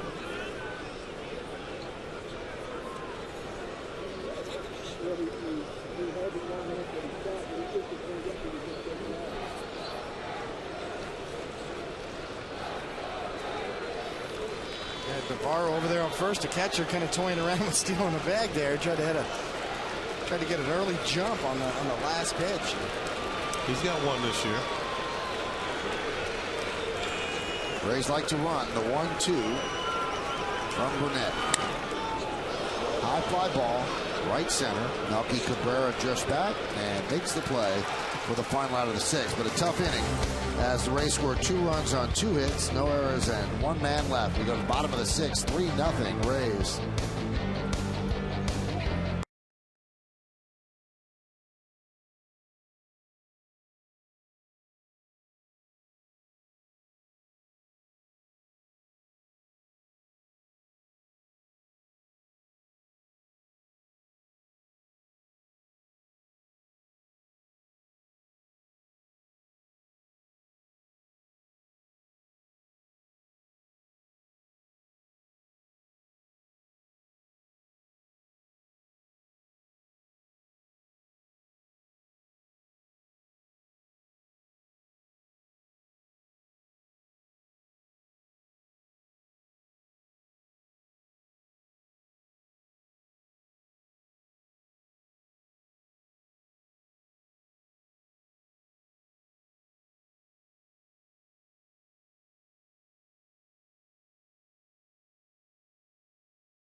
Yankee baseball, and yes, is brought to you in part by your tri-state area Audi dealers. Audi, the official luxury vehicle of the New York Yankees.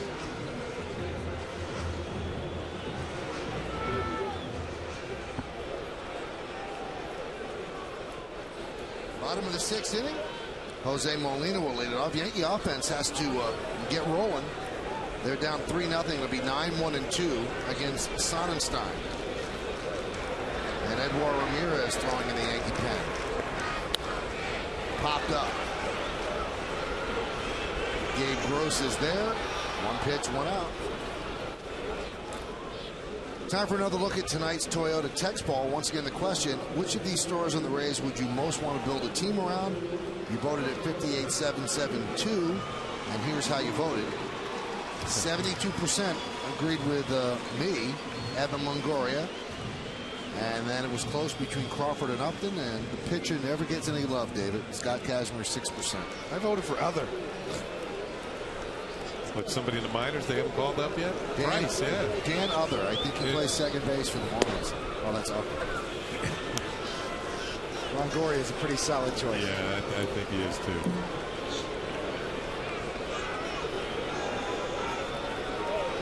Let's put it this way. You'll be seeing him at third base for a long, long time. The 0-1.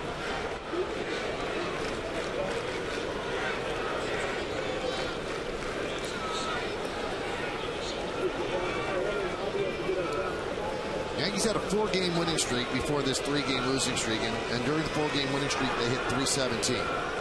3-game losing streak, not counting tonight, hitting 221. Runners in scoring position during the 4-game winning streak, 486, and during the 3-game losing streak, 130. It's easy when you look at it like that, but they're just not hitting, and they're not getting any kind of solid action out of the bullpen. You know, you can't expect a team to hit 486, but that's got to level off. You've got to get that closer to 300, 285, 290 over that stretch of all of those games, as opposed to 486 over a couple. Grounded to third. Longoria, the long throw. 2 away.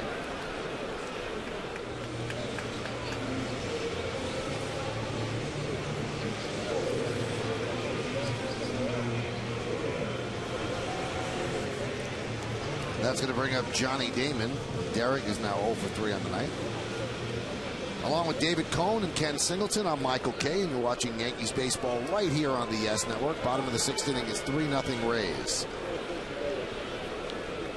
Damon's 0 for 2. He takes a pitch outside, 1-0. Sonnenstein previously has made 5 starts against the Yankees, and in those starts, 2-1, 5.65 ERA. That's right.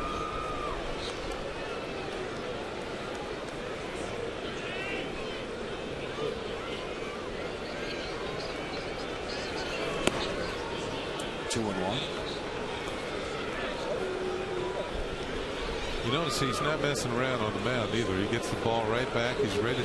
He's in the attack mode the whole game. Grounded inside first and down the right field line. Damon rounds first. He'll head to second. Gross fields quickly and fires in. Boy, did he make that close. Damon with a double, and Damon's looking back at Gabe Gross as if to say, give me a break. Well, I told you he was a solid defender. And it looks like I told you he was a former quarterback. Looked like he had quarterback's arm on this one. This is a strike from one of his wide receivers. It happened to be Jason Bartlett at second. And Bartlett did a good job of deking, just standing there as if the throw was not coming in his direction. And then at the very end, watch him drop the tag on Johnny Damon. And Damon hustles in there with the double. Please, really. And here's Teixeira. There's strike. You remember having an arm like that, David? Well, I tell you what, that was flat-footed too. It wasn't like he got a crow hop or that was on the fly with his weight kind of flat-footed. The wall kind of prevented him from going back and getting any momentum. Just the all arm, great throw.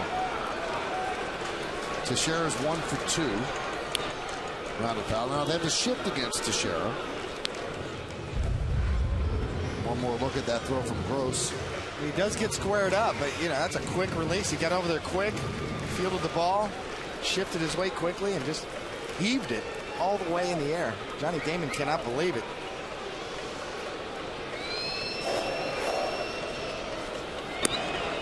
Remember what I said about a lot of breaking balls to Teixeira? The first 2 pitches were breaking balls, and what he's going to have to do, he's going to have to square up and hit one of these, and then all of a sudden, the pitcher's going to have to go back to mixing it up again and giving him some more fastballs to hit. There's another breaking ball. They're watching video now, and nowadays with all the video, and the Red Sox featured a lot of breaking balls to them. In the series before that, the team that the Yankees were playing, a lot of breaking balls and varying the speeds. And when you're going poorly, they don't hang any of them. They make some decent pitches with them.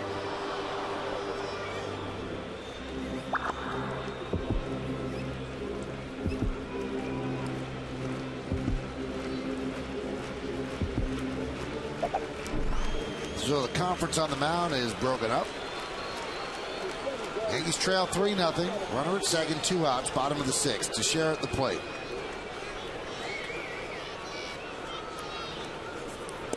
Strike 3. Teixeira down looking. Breaking ball, breaking ball, breaking ball. Then he paints the outside corner with the fastball. So Teixeira now 0 for his last 18 with runners on base. No runs a hit, no errors, and 1 man left on base. And you can see the frustration.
Well, the Yankees make the call to the bullpen, brought to you by AT&T.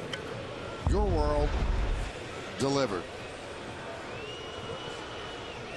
The high pitch count got Burnett. So Joe Girardi holds his breath and goes to the bullpen. Edouard Ramirez will get the first call.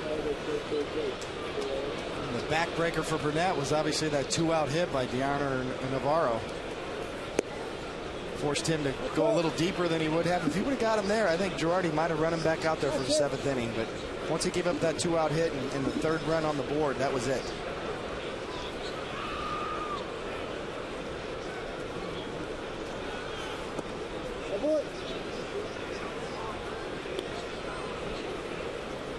See Ramirez's numbers, and we always point this out: 23 base runners in 10 2/3 innings.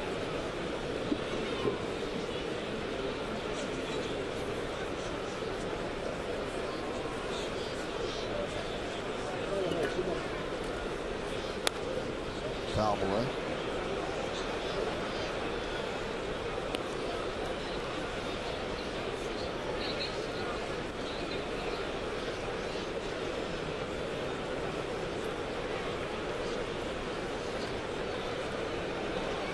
playing a Rays, at this point, it is imperative to keep Carl Crawford off base.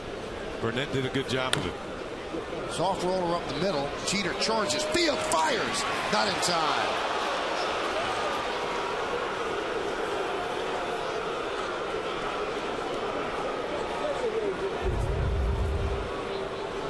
Man, I'd like to run like this just for about a week, maybe even one game. Infield hit, man, he can run. Watch him out of the box here. He can sense an infield hit. Almost, 2 strikes. He's at full speed, and he's got an infield hit. All-around athlete coming out of school. You can see he is safe. Coming out of school in Houston, could have played football, basketball, or baseball, and took the Rays money, second-round draft pick, and they made a good pick. And, they were able to call him up, but he might not have been ready as a major league player, but Carl Crawford's developed into an all-star in the major leagues. And at the time, the Rays could do it because they were going to finish last anyway.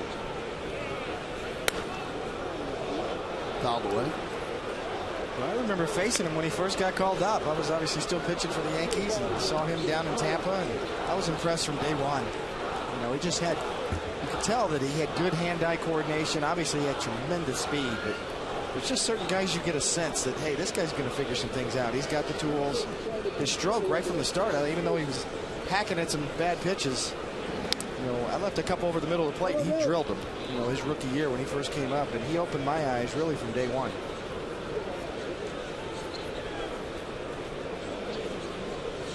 $19 for 19 in stolen bases. He's stolen a base in 8 straight games.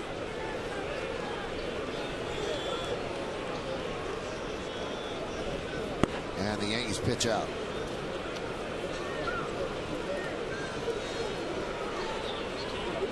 He wasn't even phased, Orchard. He gave no indication he was going. It's almost as if he expected to pitch out. Now do you double up? If you're the Yankees right here, do you want to put Ramirez in a hole down 2-1? Do you try to pitch out twice in a row? Put him in a hole against Longoria. That might not be good. He goes. Throw to second. Not in time. High throw. 20th stolen base for Crawford. Jose Molina thought it might have been interference on Longoria. We'll take a look. It's a veteran catcher. You can see a good jump, and that's just pure speed. He's not looking back. He's straight through the bag, and I love the way these guys slide. Feet first. You see Molina tries to get, you have that kind of speed, you're going to rush it. You see Molina rushes a little bit there, and ball down and in, trying to work the interference call. See him there? That's a veteran catcher right there, trying to work it.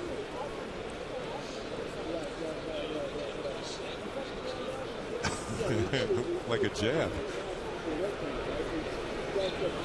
Not going to work. Going back to last year, Crawford has now stolen 22 in a row.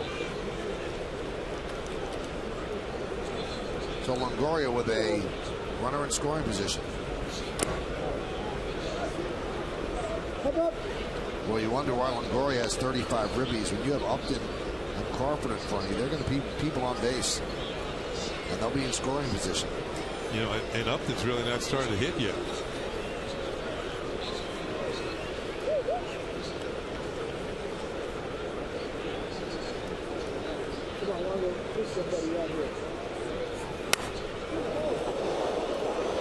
Longoria had an RBI double in the third. He's driven in a run in 9 of his last 10 games.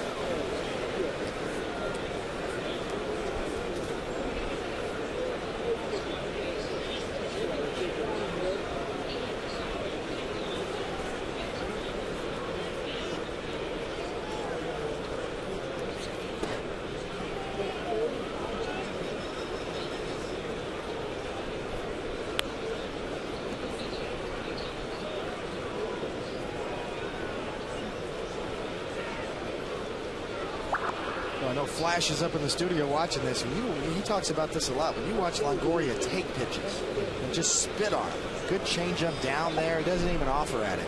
All his weight is back and balanced. That's when you know a guy's locked in. Low ground ball to second, and that gets the job done as Crawford moves to third. That was the changeup. He was out in front, just clipped it off the end of the bat, but in the process, Crawford moves over to third. going to force the Yankees to bring the infield in. With that double earlier in the game, Longoria now has a 10-game hitting streak. Almost looked like Longoria was just thinking that all the way. Team player is going to give himself up, push the runner over. He did get out in front of that changeup a little bit, but he still stayed back, did not roll over it, and still got it to the right side. Yeah, we did mention he was American League Player of the Month for April. First time ever in Rays history that had a player win that award. Infield in. Pitch the Pena outside.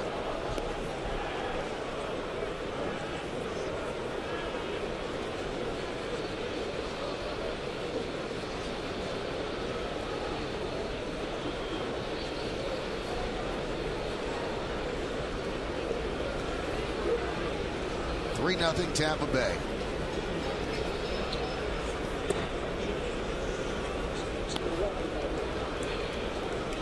Now, David, in this situation, you've got the second leading RBI hitter in the league up.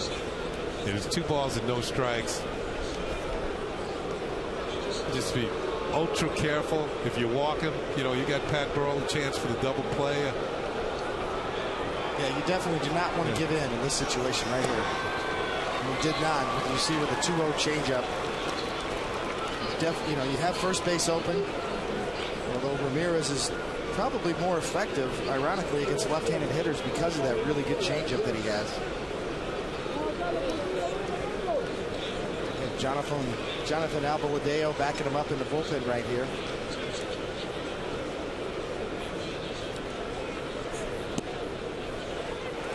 That was a late call, but the Yankees got it. See that changeup grip. Another 2-1 changeup with a lot of movement on it. You can almost see Molina catch this ball in his heel, the heel of his glove. It's not always about catching it in the web. Sometimes on those pitches, you want to have as minimal amount of movement in your glove as possible to try to frame that pitch. Certainly get the benefit of the call there.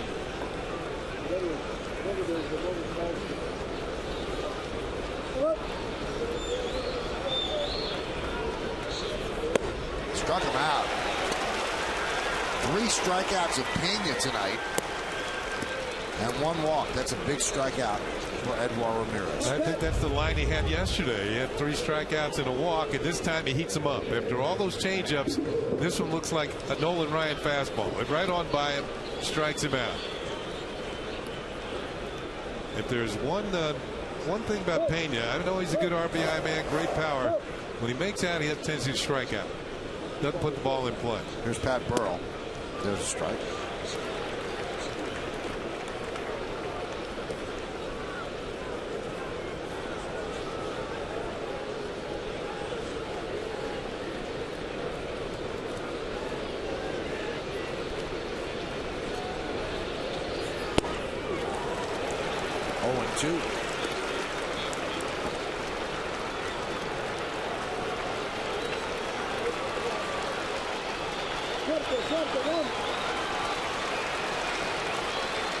Crawford's at third with 2 outs. 3-0 Tampa Bay. And the pitch. Grounded foul.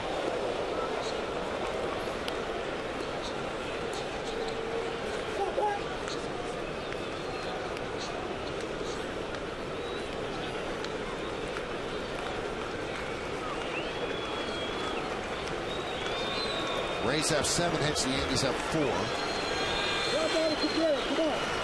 And the 0-2. 1-2. See Molina standing up behind home plate there. And almost looked like Yogi Berra in Don Larson's perfect game. You mean after it was over? To see the catcher stand up. This is the old school right here. I want this ball up. Yogi jumped up and came from behind home plate. Jumped on Don Larson, and Larson had to carry him all the way into the clubhouse.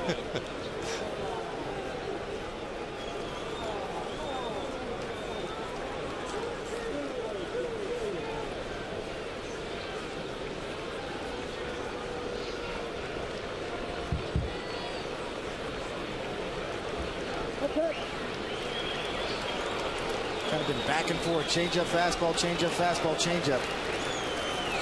Swing and a miss. An impressive inning for Edouard Ramirez.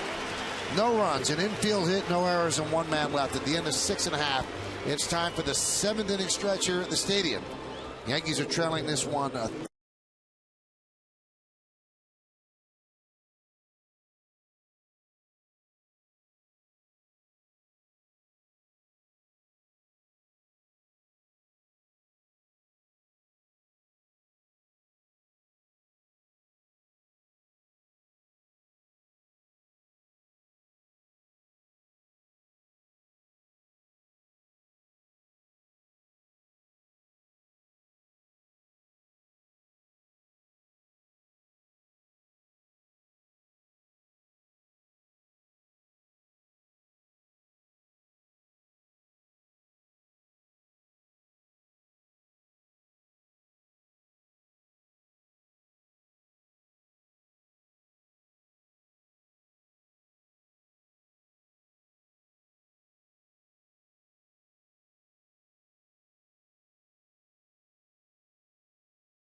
Well, thank you, Bob.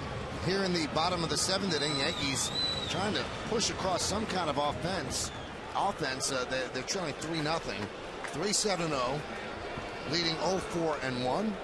Andy Sonnenstein's done a great job. It'll be Matsui, Cano, and Swisher here in the 7th, which is high.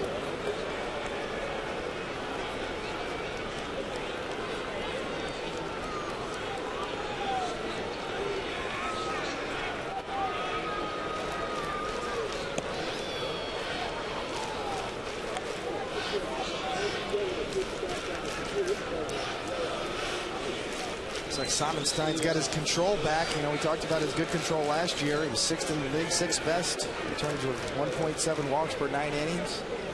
Hasn't been that great this year, but he's been sharp tonight. No walks, 4 hits. Ground ball. Oh, nice play by Sonnenstein. He took a base hit away from Matsui. Would have been his 3rd hit. Instead, it's the 1st out. Well, Matsui's hit the ball hard 3 times now. Has a couple hits out of it, but there's another pitch up. And just got the leather on it. Knocks it down. Sonnenstein fielding in position.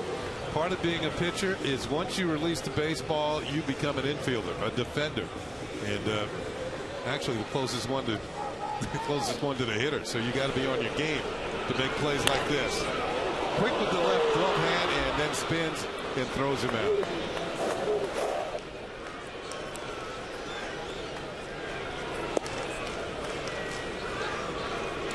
Little cutter right there. Yeah, everything he throws moves. You know, his natural movement's a little right to left, a little boring cutting action to both sides of the plate. Line drive, right field, giving chase. Gross, he got a nice jump on the ball to run it down. 2 outs. 2 hard hit balls this inning, and I know that even though there are outs, that's an indication to the manager and the pitching coach that the hitters are starting to catch up with him a little bit, and it's a chance to get the bullpen going. Plus his pitch count is getting up. Gross is the type of defender could play all 3 outfield positions, but he is a prime-time defender out there, and that's why they got him. Just see the pitch count right there, and 54-26 strikes to balls. Excellent. Really haven't been a lot of opportunities. The Yankees 0 for 2 with runners in scoring position. Just no walks and 4 hits from Sonnenstein. The Yankees just haven't been able to get base runners.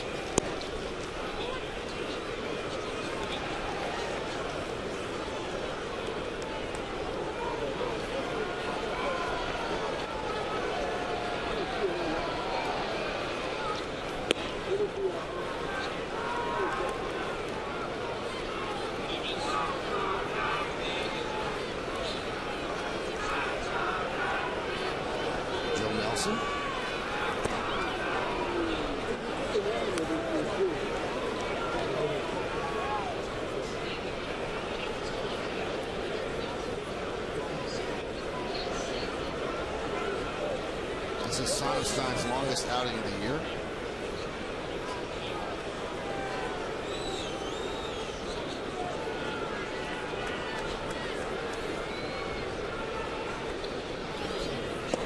Strike 3. Swisher down looking. Sonnenstein doesn't seem to be fatiguing at all. He is retired the last 4 in a row. And now Nick Swisher is thrown out by the home plate umpire, James Hoy. Joe Girardi will come out and try to separate.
Well, Joe Girardi had an animated discussion with the home plate umpire James Hoy about this pitch.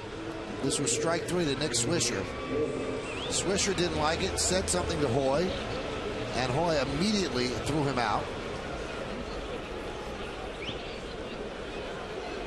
Let's see if he was right. Well, we've seen him call worse strikes today, so he's had a wide strike zone. He's definitely had a wide zone, and if I heard Hoy right, in between innings when he was talking to Joe Girardi, he said he can't say that. And obviously Nick Swisher used the wrong language and was thrown out of the game. Now my point with Nick being thrown out of the game, it's one thing to argue, but in a game when you're losing and you might have a chance to come up later on, maybe do something, you want to try and stay in ball games.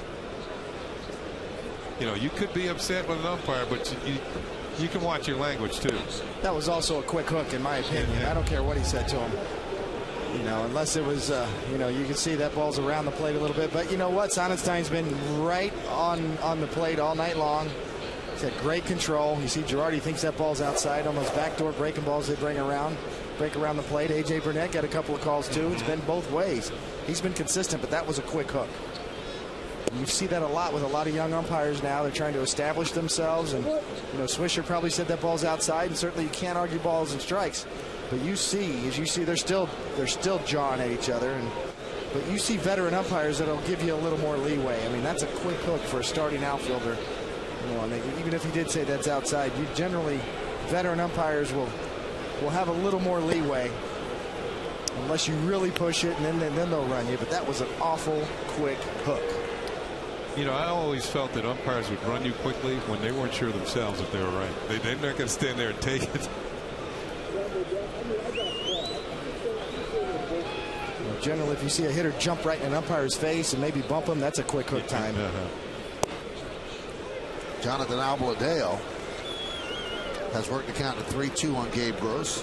Have been thrown out for target balls and strikes. Yeah, it happened at least once. Certainly within the letter of the law, and James Hoy was in his rights to be able to run a hitter if he's questioning balls and strikes. But generally, veteran umpires will give you a little more leeway. Punched out and foul. Also, you've seen Girardi. He's thrown out a couple of days ago, arguing in an animated fashion with James Hoy. The frustration started to show. The team's not hitting. He's going to a bullpen. He's holding his breath every time he does. And I think the whole team's starting to feel it. And you would hope that they use that frustration and start to perform better. Last time he got thrown out, they hit 2 homers in a row. But now they're on defense after Nick Swisher got thrown out. So Cabrera's in right now and Gardner's in center. Nice play by Cano. Beautiful play. Took a base hit away from Gross.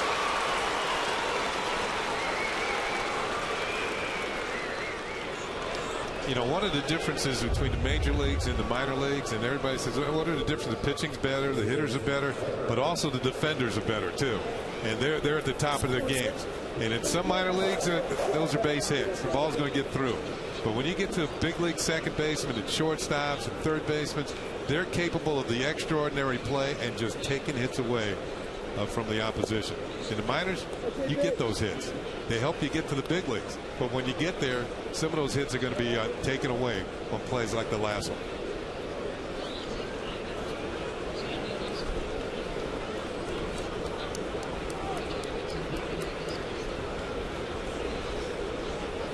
Here's the 1-0 to Bartlett. Grounded foul.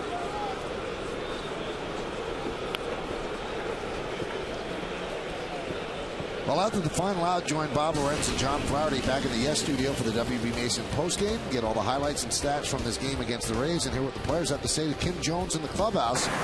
It's the W.B. Mason postgame after the final out, and it's right here on Yes.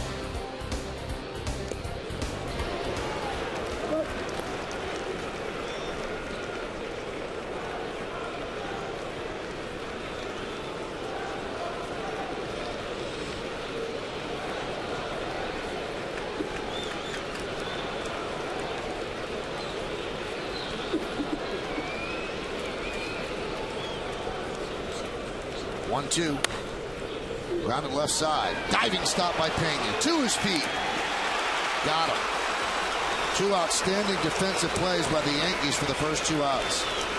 Same thing applied on this particular play by Ramiro Pena at third base. As we saw with Cano at second. Minor leagues third base are maybe not capable of making this play. We know that Pena's a shortstop by trade, which means he has pretty good range to begin with. But he was quick. He got up quickly and then showed the strong arm. He wasn't even in the picture when that ball started out towards the hole. And he dives, comes up, and makes the accurate throw for round number 2. Here's Iwamura. And a strike.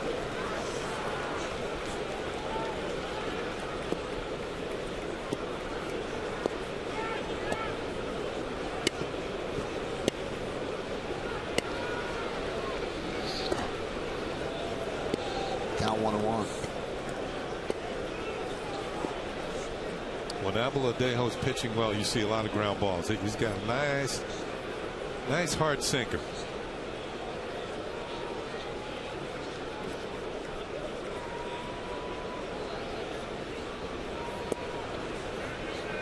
Count 2-1.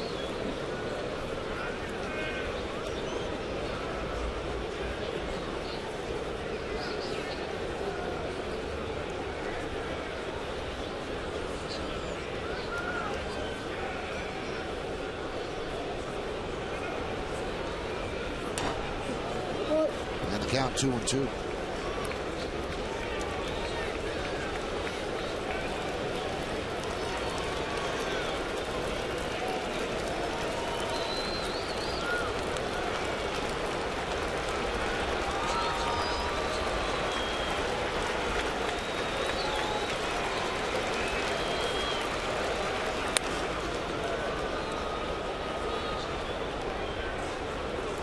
Count still 1-2.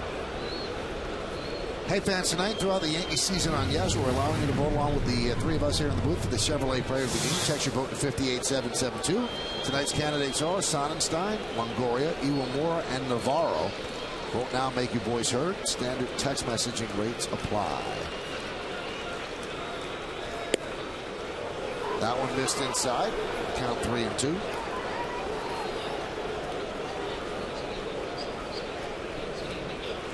Anything that's not called a strike now in a close pitch against one of the Ray hitters, the umpire is going to draw the ire of the fans. And the Yankee bench. 3-2. Grounded and stabbed there by Teixeira. He beats Iwamura to the bag, and Abaladejo got himself 3 ground balls and 3 straight outs.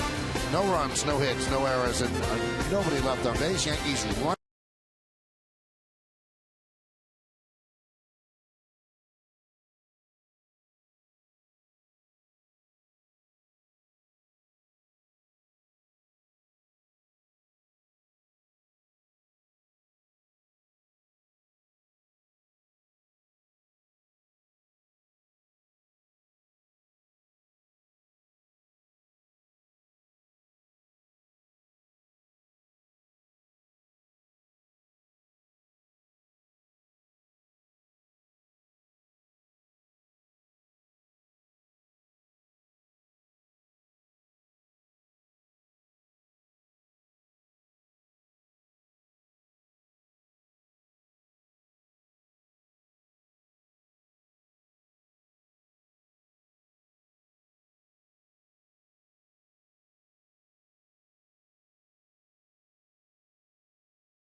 We go to the bottom of the 8th inning.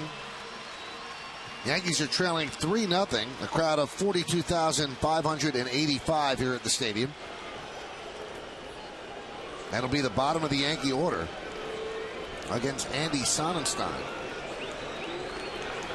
Andy's not completed the 8th inning of the game since May 16th of last year. And the pitch outside 1-0. There's action in the Rays bullpen, so if he falters, it'll be a quick hook. He's only at 85 pitches right now. The 1-0. Melky thought bunt, pulled back, takes a strike. See the backup, Dan Wheeler, J.P. Howell, 2 guys that had excellent years last year.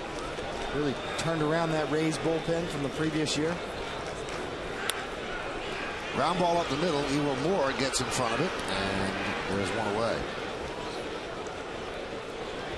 Yankee offense simply non-existent tonight against the pitcher who's good, but came in with a 6.75 ERA. They have been unable to touch him. The closest and the best rally they had, runners on second and third and 2 outs. And the fourth, Cano flied out to left. Then they had a runner at second with 2 outs in the sixth, and Teixeira struck out looking. Those are the only 2 runners in scoring position. Sonnenstein did beat the Red Sox in his last start on May 1st. May has been better to him so far than April was. It's kind of been a back and forth year for Sonnenstein. You know, he opened up against Baltimore, gave up 5 runs, then 2 earned runs against the Yankees on April 15th.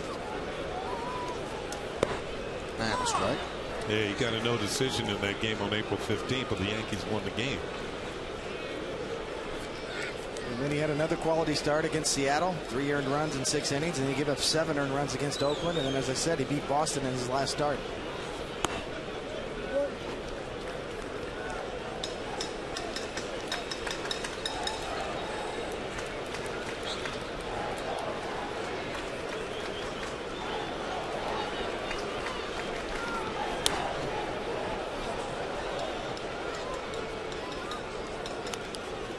Count still 1-2. Pena today has grounded to second and popped to short. Jeter's 0 for 3. Damon's 1 for 3. Teixeira's 1 for 3. Matsui 2 for 3. And no one in the bottom of the order has been on base. Cano 0 for 3. Swisher 0 for 3. Cabrera 0 for 3. Pena's 0 for 2. And Molina is 0 for 2. Starting to rain at the stadium. Daily occurrence, the 2-2 foul bat.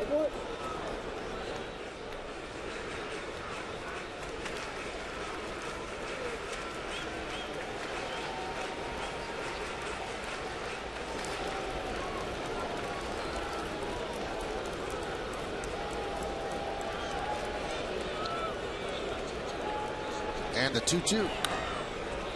Pena is battling. With the bullpen going, you saw Wheeler and J.P. Howell. I mean, Joe Madden is starting to smell the finish line here. If there's any problems in this inning, according to what hitters up for the Yankees will match up with either lefty or righty, and he has Troy Percival to close it out in the 9th inning. Hit shortly and through for a base hit. So the rookie gets a 1-out single. And let's see if Madden goes to the bullpen.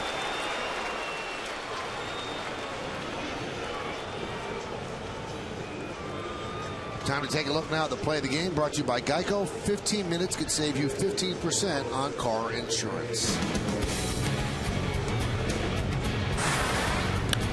You see Molina gets a cutter. Crawford gets a good jump on it. Got a great athleticism, great speed, nice play. The Geico play of the game. Carl Crawford and Andy Sonnenstein likes it.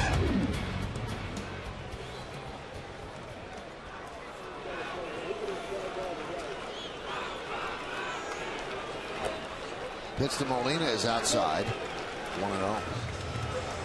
Molina, as you saw, robbed of an extra base hit by Crawford, then flew out to right in the 6th. He's the Yankee catcher with Jorge Posada on the DL. Yankees got a little bit of bad news today about one of their DL players, and that's Brian Bruni. Brian will not come off the DL at the end of his 15 days. He's going to be on longer than that. Only starting the soft toss. He could be the big answer to what's going on in the bullpen. A little surprising here in this situation that Joe Girardi is going to let Molina hit. Obviously, Francisco Cervelli is the backup catcher. You got Brett Gardner on the bench. You need base runners. Now they've already used Gardner because of the switch got thrown out. Yeah. So they really like that one is dumped to right field, and it's a foul ball. So he could not make a move. That takes a move away, and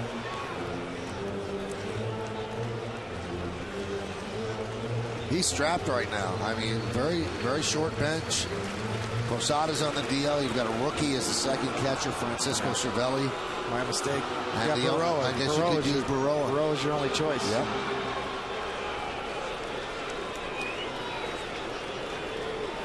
And if you would use Gardner, you're going to use 2 men because you got to get Cervelli in to do the catching. And Gardner played center, and Melky moved to right when Swisher got thrown out. 1-2. And he dunks it to right field. Fair ball, it's trouble. It is. It scoots past Gross and goes into the corner. Pena rounds third. They're going to hold him up right there. They are down by 3, so they don't want to take any chances. So Molina with a double.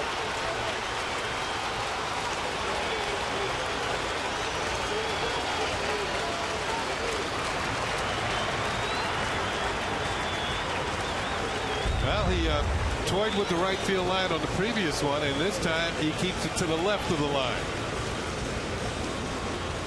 Going the other way with that little cutter, and the ball's going to skip by Gabe Gross into the corner, but he plays it well. And it's another reason why Pena's holding the third base, gets the ball to Iwamura. So really strong outing by Andy Sonnenstein, and now Madden will go to his bullpen. Derek Jeter's coming up with runners on second and third and 1 out.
Well, it's time to announce the Chevy player of the game as voted on by you, the fans, and the 3 of us here in the booth. And it's going to be the starting pitch for the Rays. Andy Sonnenstein, who just left. He is our player of the game. 7 in the third inning, 6 hits, he leaves 2 runners on base, 4 strikeouts, and no walks. He had a good outing today. Now, he won that award, but if the Yankees rally and win this game, it would be somewhat of a Pyrrhic victory for Sonnenstein. So the Yankees are attempting to get on the board first and then try to make up this 3-run deficit. He finds himself in a position that he cannot lose, as you see Dan Wheeler's numbers in 10 games. Sonnenstein cannot lose this game, can only win. 99 pitches. Dan Wheeler on the mound against Jeter. Jeter 2 for 10 against Wheeler lifetime. 1 of the 2 a home run. Crowd of over 42,000 getting into it, most of them on their feet.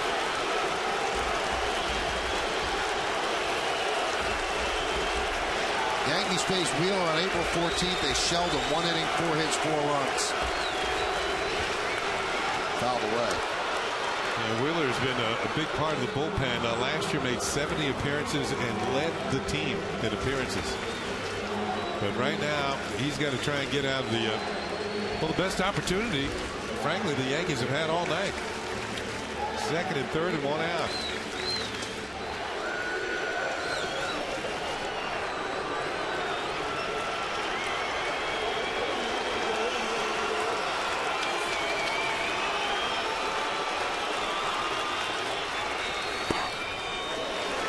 Count 1-1.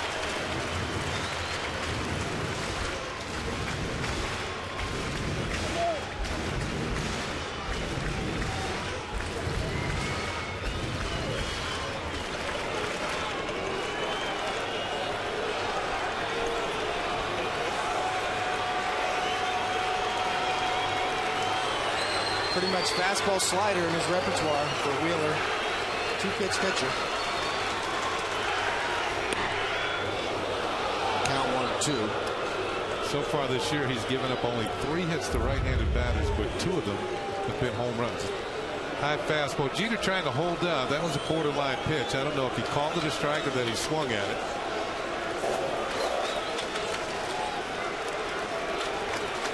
Phil Coke beginning to throw. Off flat ground before climbing atop the mound. Second and third. 1 out. Infield's back. They'll give up a run on the grounder, but the Yankees want more than that. Ramiro Pena is at third. Molina is at second. Hard to score him with a single with the arms in the outfield. The weakest arm belongs to Crawford. Pitch. Strike 3. Jeter down looking.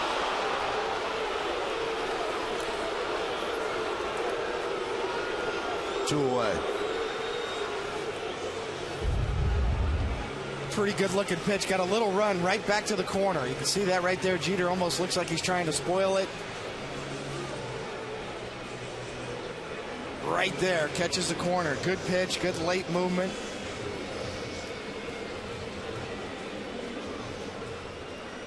Sonnenstein loves that.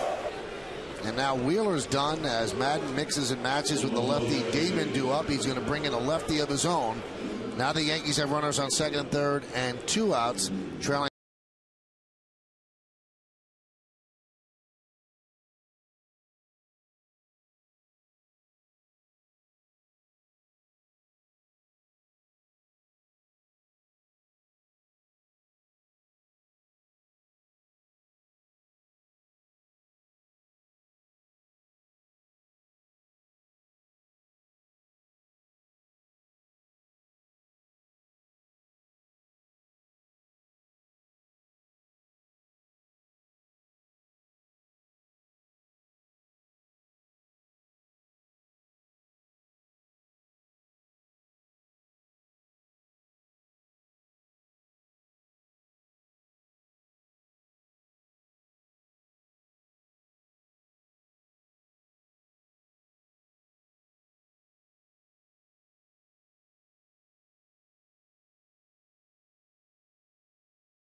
Yankees baseball on Yes is brought to you in part by Chivas. Here's to a great game. Chivas 18-year-old. Live with chivalry.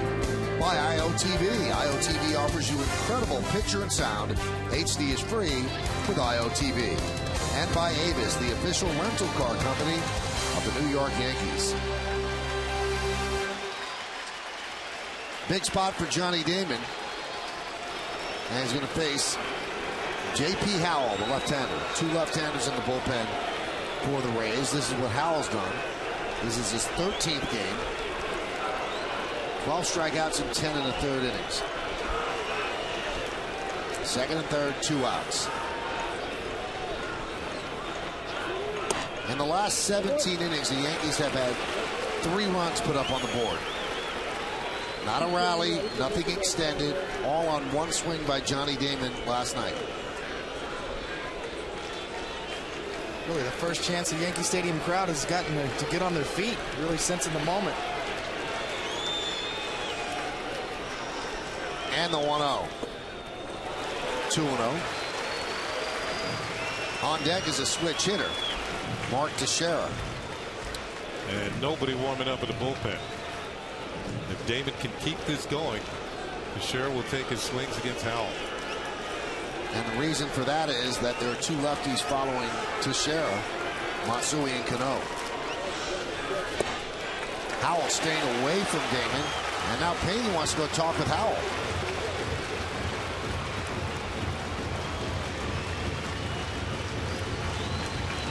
Sonnenstein just a spectator. 7 and a 3rd innings for him. He left with runners on second and third and 1 out. Wheeler came on to get Derek Jeter looking. for the second out. Now a 3-0 on Damon. Does Girardi try to catch that lightning in a bottle and turn Damon loose on 3-0?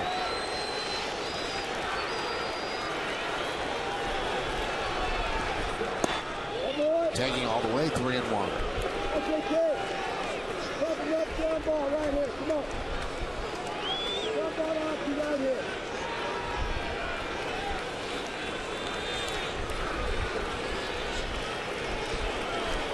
Starting to rain a little bit harder here at the stadium.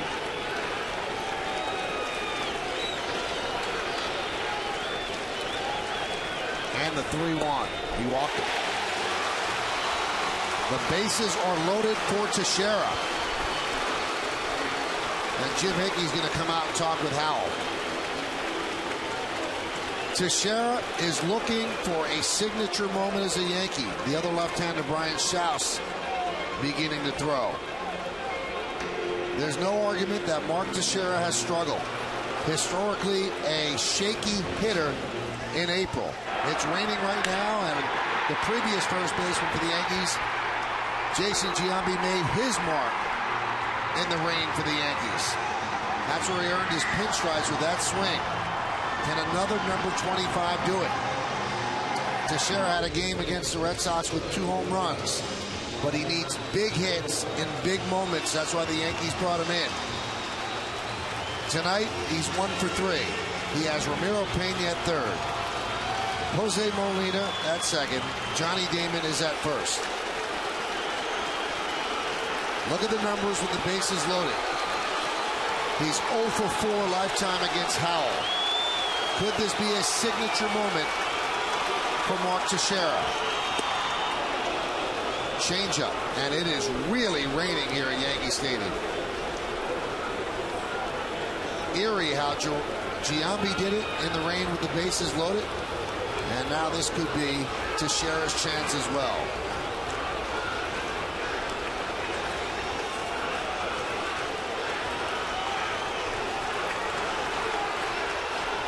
And the 0-1 upstairs. Through another change, back to back, and the count 1-1. Most of the fans scrambling for cover or popping up some umbrellas. Well, generally the reason why they stop games is because the pitcher begins to have trouble controlling the ball. And you saw Howell throw that last ball away, trying to keep his hands dry.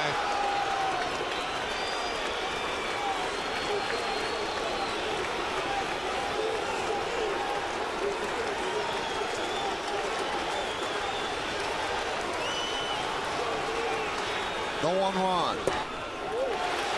2-1. Now, Girardi has said the thing that impresses him about Teixeira in these moments, he doesn't jump out of his shoes. He continues to take pitches. He will accept the walk and pass the baton to Matsui.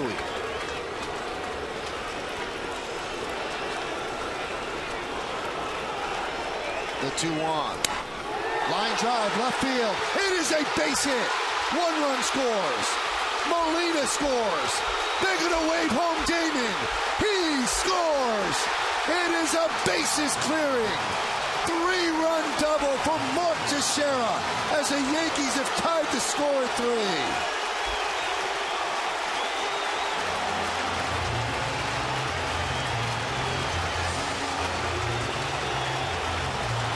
Now Teixeira's been waiting for this moment as Michael set it up.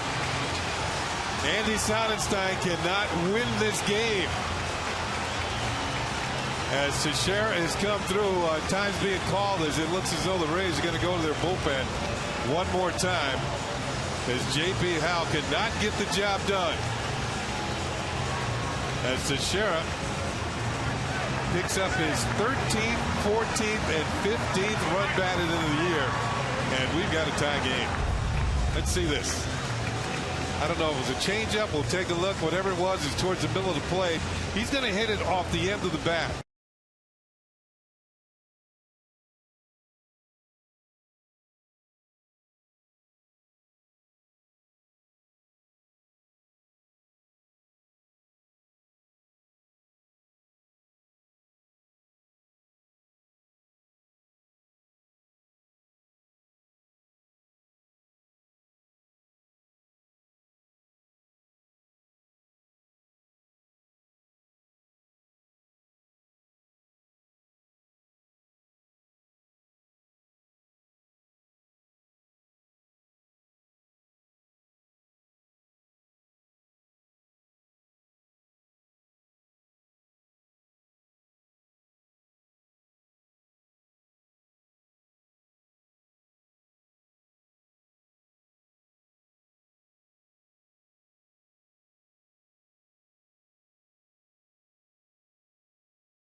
can't get a feel for that curveball, that slider down and in, and here's the payoff. Change up right down the middle, sits there. J.P. Howe knows it. It's down in the corner. Johnny Damon's already almost at third base by this point. You see this when these changeups stay up. As you can see, he reads fastball, but he's long through the zone, off the end of the bat, snaps the bat in two. But he's strong enough, singing, kind of like you when you hit, to muscle that ball and stay on it just enough. Kind of backlegging it, pulling back on it. Strong enough to get it down the line for a double and 3 RBIs to tie it up. Thanks for the compliment, but that was a long time ago. Another rain delay here at the stadium. The tarp seems as much a part of this ballpark right now as the freeze over the grandstand. So Mark Teixeira has a while to think about this. A bases clearing double. The game is tied at 3. Let's throw it to the studio. Bob Lorenz and John Flaherty. Guys.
Raindrops, how appropriate. Mark Teixeira, right before they put the tarp on the field, bases loaded, double off of J.P. Howell, a broken bat double, clears the bases, and a 3-0 Rays lead has turned into a 3-3 tie.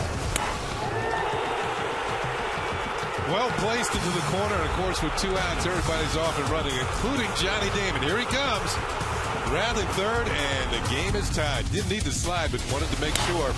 Broken bat from Teixeira. He'll give up the bat for the 3 runs batted in. And especially a tie game and the rain coming down.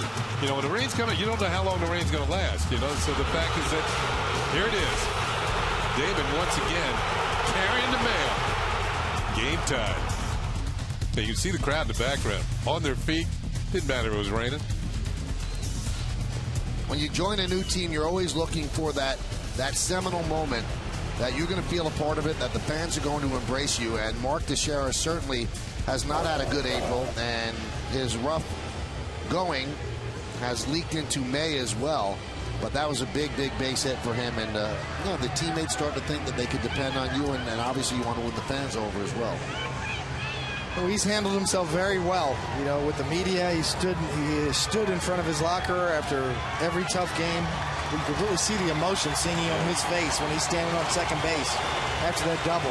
Yeah, I talked to him before the game today, and he was upbeat. I mean, I'll give him credit. He has never gotten down, even during this period of not hitting. And I think that's part of being a hitter. He knows he's going to have his slumps, but he also knows and has confidence enough that he's going to come out of it. And he started right there. And there's 2 sides to every story. Sonnenstein, who pitched so beautifully, now gets a no decision. So Teixeira's on second. The inning obviously not over. The Yankees would like to plate him, turn the ball over to Mariano Rivera, and get out of here with a win and snap their 3-game losing streak. So Matsui is going to face Schaus, and Matsui is 1 for 11 lifetime against Schaus. The 1 hit a home run. There's Mo getting ready. So we're about ready for baseball. Schaus is an interesting story. He's been around for a long time. 40-year-old left-handed reliever. He's like the Jim Cott of the recent vintage. A little bit of a hold-up because there's a new rule that you have to have a center fielder. And DJ Upton obviously is somewhere in that new luxurious visitors clubhouse here at the stadium. So Madden's looking for him as well. It gives me a chance to give you a little computer update here, Michael. You know, love it. What do we got? Bob Lorenz has covered this, I'm sure, but Boston has lost against Cleveland 9-2, and with the Mets 1-0. Johan Santana now 4-1 with an 0.91 ERA. As you see, Upton's going to take the field. Frankie Rodriguez is a save, and you know what, Singy? We saw the Angels, and I think they underestimated Frankie Rodriguez. They really miss him in their bullpen this year. And well, you know, you make the decision whether you're going to pay or not going to pay, and they decided to hold on to money, and they wanted to share it. Maybe they were saving the money for him. They didn't get either one of them. Well, short rain delay here at the stadium. We'll give you the exact time once the pitch is thrown. But Schaus against Matsui. The go-ahead run is at second base. That's Mark Teixeira. 3-3 game. The Yankees finally have some life. Shutout over the first 7 innings. Watch this delivery. And a strike. 28-minute delay.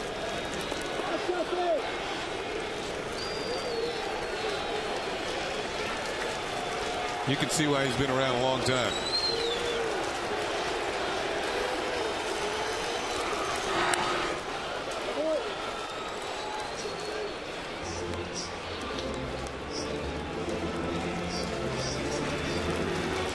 Schaus' professional career goes all the way back to 1990. Or you can look at it this way, the last century.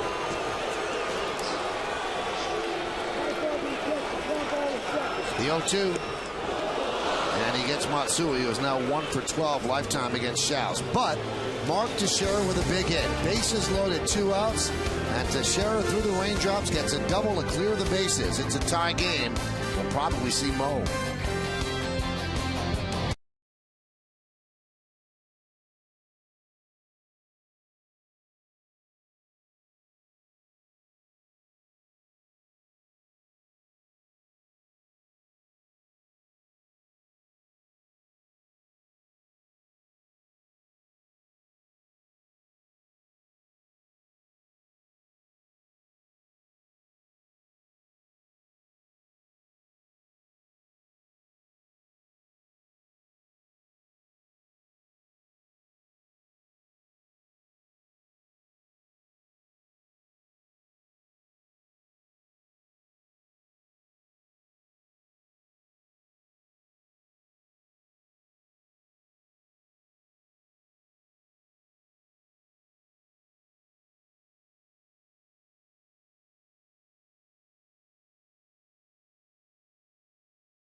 it's time for the Land Rover drive of the game. A hint.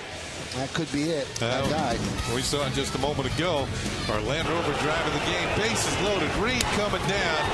And Mark Teixeira delivers a 3-run double to tie the ball game in the bottom half of the 8th inning. Johnny Damon scores. The game is tied. And we move on to the 9th. That's our Land Rover drive of the game.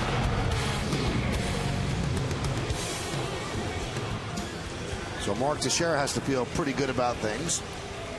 0 for 18, his last 18 with runners on base before he finally comes through. Tie game at home. You bring your closer in for the 9th inning. And Mariano has not pitched in 6 days. And he will face 9, 1, and 2 in the Rays order here in the 9th and try and keep it at 3-3. 5 saves in 10 games, 12 hits in 9 2/3, a little high, no walks, of course, and 13 strikeouts.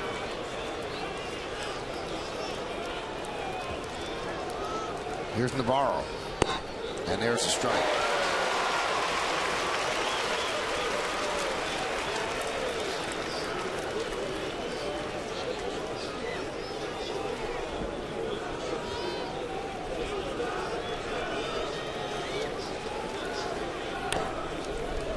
Attempted bunt and a foul ball. Mariano has struggled this year against right-handers. Lefties hitting 182 against him, 4 for 22. Righties 8 for 19, 421. That tells you there's some bite on the cutter for the left-handers, and maybe he's getting too much of the plate with the right-handers.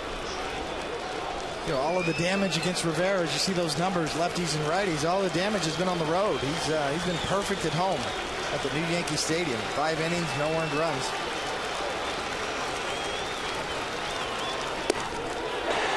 Just miss, nipping the outside corner.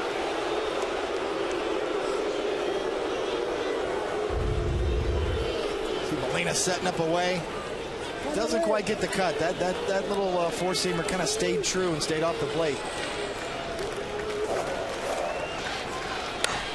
Served into left field. Coming on, Damon can't make the play. A leadoff single for Navarro.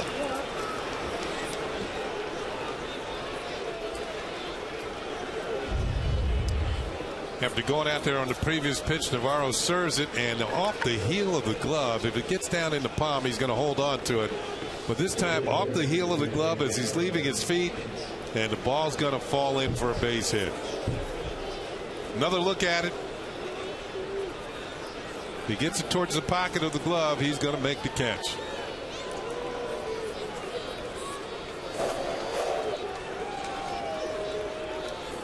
There's B.J. Upton, Pena in at third.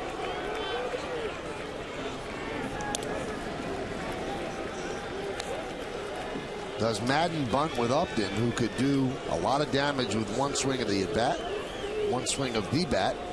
Righty's hitting 421, as we mentioned, against Mo. Not bunting and takes a strike. Yeah, the Rays only have 4 sacrifice bunts this year. They're not quite in the category of the Red Sox who didn't have any when they were in town. And Upton does not have a sacrifice bunt.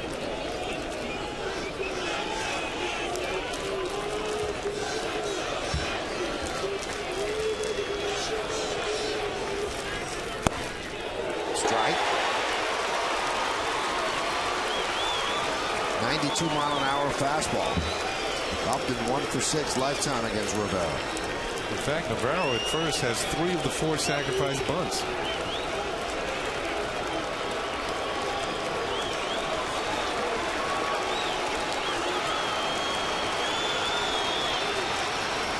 The 0-2. Climbing the ladder.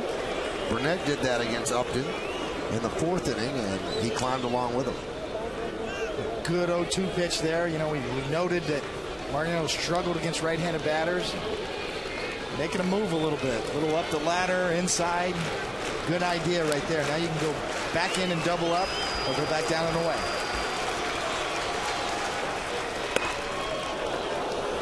Two and two.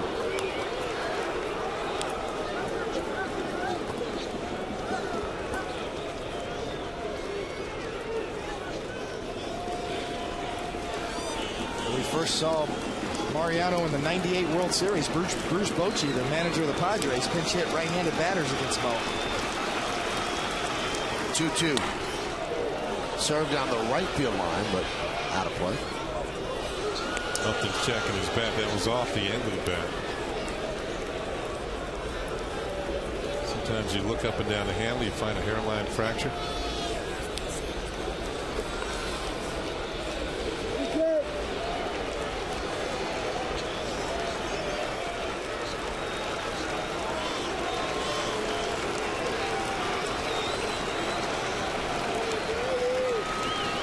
Strike 3, Upton down looking.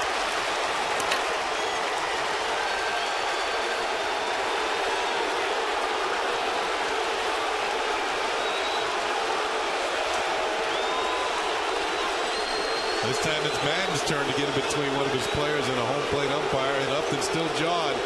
Madden doing his best to deflect the voice of his outfield. He wants to keep him in the ball game. And we'll take a look at the sequence. There's a cutter for a call strike. Call strike 2. Those are both strikes. Moves him back off the plate. Does it again. And then trying to go back away. There's a foul pitch. And you know what? That had the inside corner. It cut to the corner, and that was easily, as David said, call strike 3. Definitely a strike. Here's Crawford. It was set up nicely, too. Very good sequence, and you can see Mariano can reach back when he has to, but you take a look at the cut on this pitch.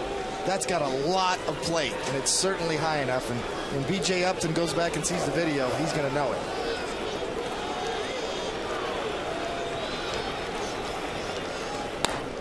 Crawford fouls it away. He must not have said the magic word, Singy, because we saw Swisher get run just on one statement. That ball's outside, if my lip reading is any good. B.J. Upton must have worked it and finessed it and didn't say the magic word. I'd certainly rather see a sequence like that than what we saw with Swisher getting run out of this game on one statement.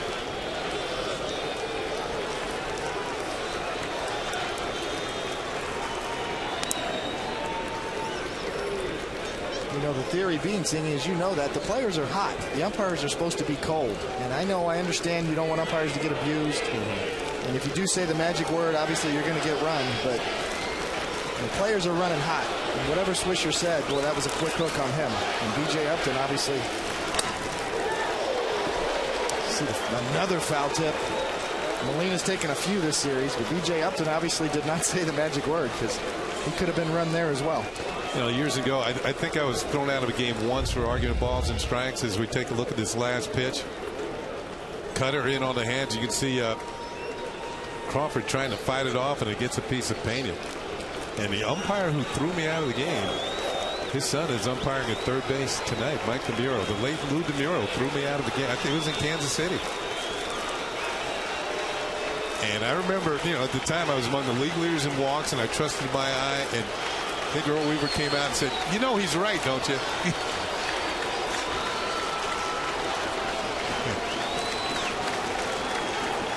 Navarro leads off first with 1 out.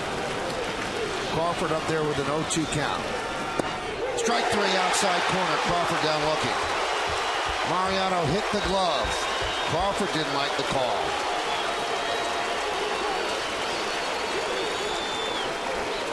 Well, this is vintage Mariano Rivera. You see Molina setting up away, and once again, it's just such late, quick movement. Mariano reaches back when he gets 2 strikes. And we'll get a look here again. That's got the corner. You think they're complaining about height, that it's too low? I just think it's such late movement, and really, when Mariano gets 2 strikes, he gets a little extra cut on that pitch, a little more movement. It's late.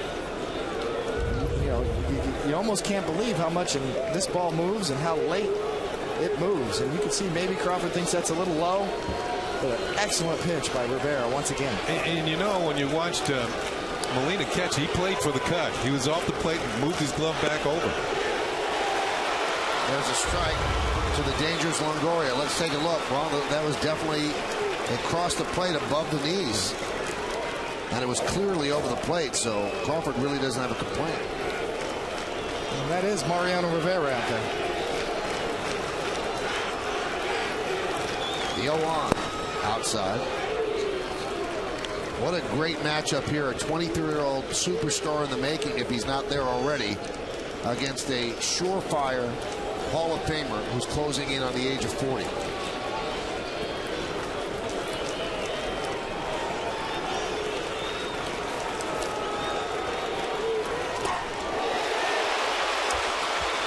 can imagine Longoria as a youngster growing up in California, watching the Yankees in the World Series and Mo on the mound and thinking, maybe one day I'll get a chance to hit against him. Maybe just one day that'll happen. It's happening right now as eras overlap.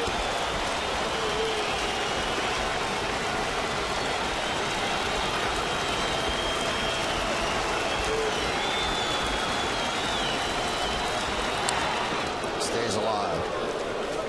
Corner to corner. Be interesting here to see if Molina and Mo decide to go back in. Longoria had a pretty good swing at that pitch, even though he was behind it. I'd be surprised if they don't go back inside right here.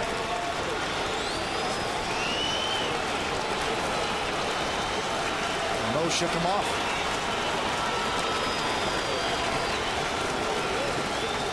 And the pitch. Swung on and missed. He got him. Pretty impressive. After a leadoff single by Navarro, Rivera strikes out. B.J. Upton looking. Carl Crawford looking. Evan Longoria swinging. 3 strikeouts. We go to the bottom of the 9th.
Flaherty back in the Yes studio for the W.B. Mason postgame. Get all the highlights and stats from this game against the Rays and hear what the players have to say to Kim Jones in the clubhouse. It's the W.B. Mason postgame after the final out right here on Yes. Rivera has been locked in since getting to that dugout. He has been shouting, "Let's go, guys, let's go," wants to end it right here. And now he will root for the offense as Robinson Cano will lead off against Brian Schaus. 3-3. 8 hits for the Rays, 7 hits for the Yanks.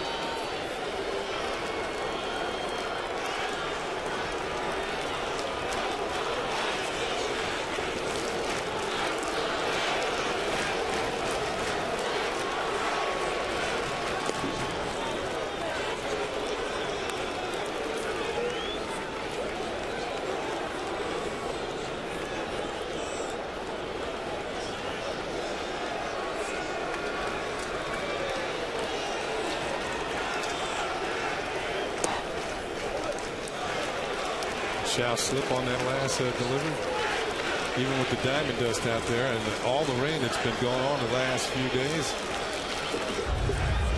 Treacherous footing out there on the mound. Oh.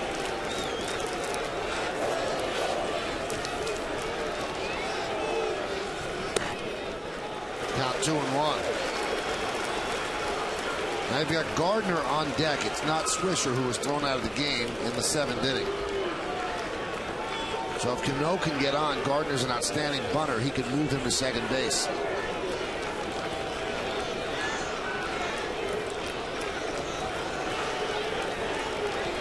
The 2-1. Line drive, base hit.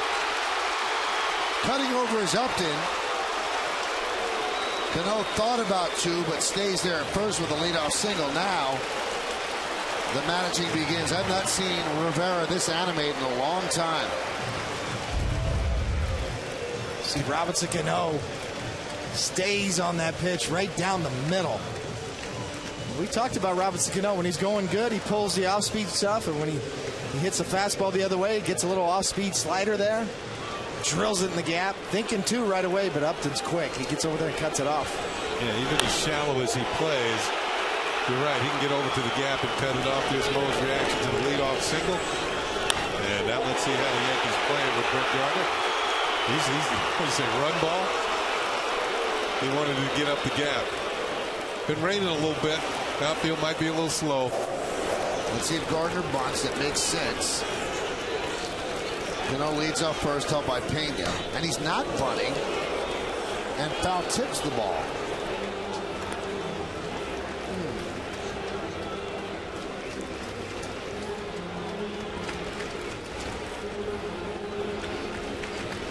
The only explanation is Girardi, with Longoria in, was hoping that Gardner could slap one by him.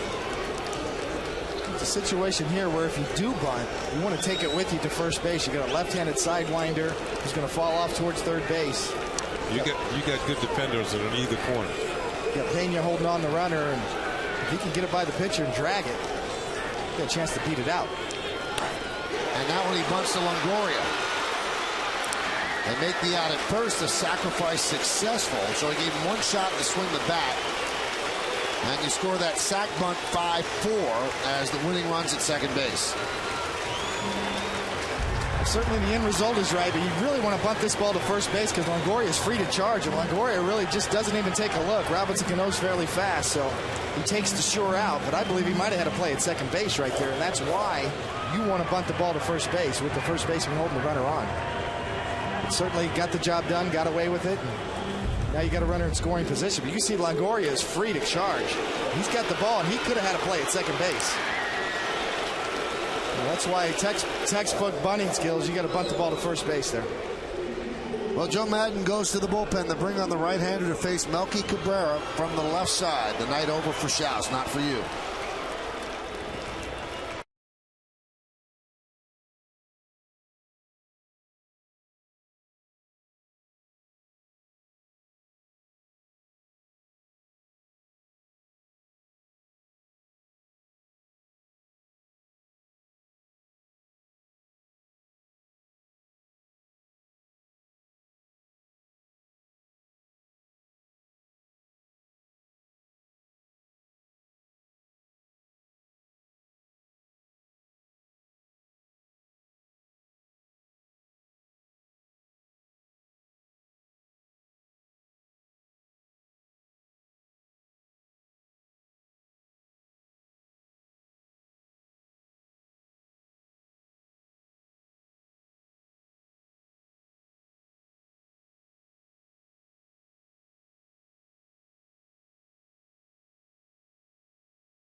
Well, Melky Cabrera has ended a game with one swing. Did it right here at the stadium against the A's, April 22nd. A walk-off home run. He doesn't need anything that dramatic. A single might be able to score Cano. Swing and a miss from Joe Nelson.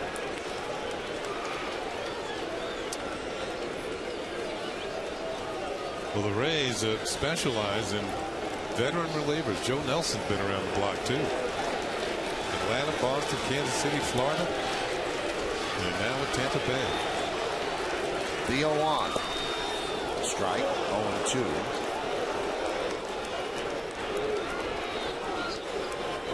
He had an excellent year, Joe Nelson, last year with the Marlins. 3-1 and a 2.0 ERA, 59 games. You see his numbers this year so far.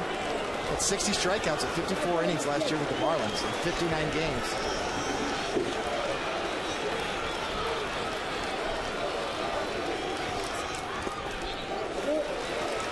Count 1-2. Yankees were trailing 3-0 heading to the bottom of the 8th inning. Loaded the bases, 2 outs.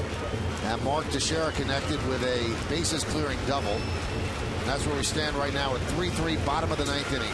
Cano is at second base. 1 man out. Cabrera at the plate. A chance to win it. Rivera pitched the scoreless top of the 9th.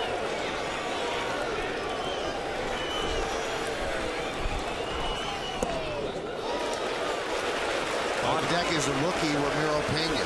Michael, you had mentioned the Rays outfielders, and they've all moved up a step. They want to be able to have a play at the plate. All of them throw decently. As you mentioned, Carl Crawford, the least effective arm, but the other two, they can throw. Gross and Upton. Strong and accurate arms. 2-2. Almost hit Cabrera, and a nice scoop on the backhand by Navarro to save Cano from going to third. See, this is Nelson's signature pitch, his out pitch. Kind of that changeup, and you can see, boy, he really hangs on to it. Talk about a snap hook. I mean, you just hang on to that ball too long, pull it across your body, and a great play by Navarro.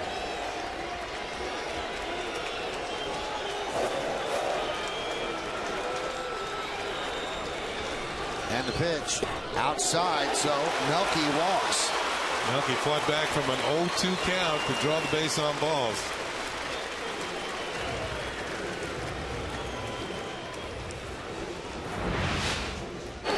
Nelson's going to jump ahead with a fastball. Good swing. Paints the outside corner. Jumps up 0-2. Now he goes to his out pitch. Change up down. Change up down. Good movement. There's the great play by Navarro. Back to the fastball. Way off the plate. Good at that by Melky.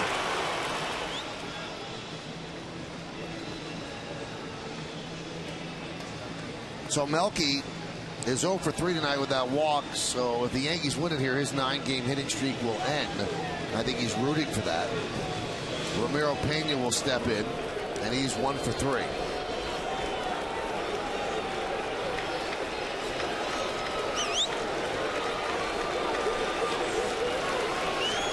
Pena 3 for 6 with runners in scoring position this year, his rookie season. Strike.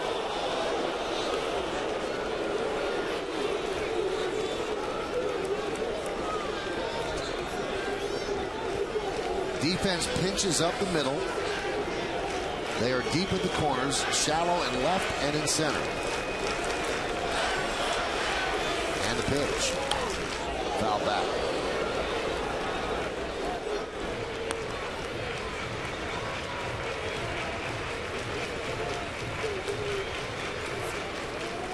Cano's at second. Cabrera's at first.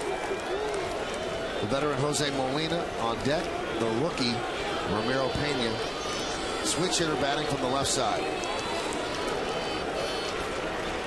And a pitch. Just got a piece to stay alive. Navarro could not hold on. See here on an 0-2 fastball, leaves it right there. Boy, that's a good pitch to hit. Navarro wanted the pitch away. Nelson gets away with a fastball down the middle on an 0-2 count. Navarro gets a little check in the mask. Pena's actually had 2 good swings in this at bat. He fouled them both off.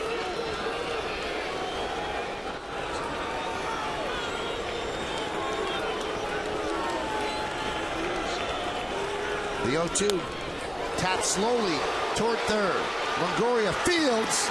Just got him. Just got him for the second out as the runners move up.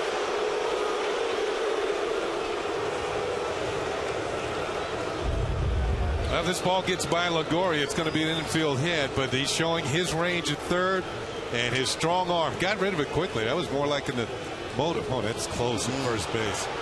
That is close. We'll take another look at it. There's the delivery by Longoria, the stretch by Pena. Wow. He's safe there. He is safe. Foot's on the bag and the ball's not yet in the pocket.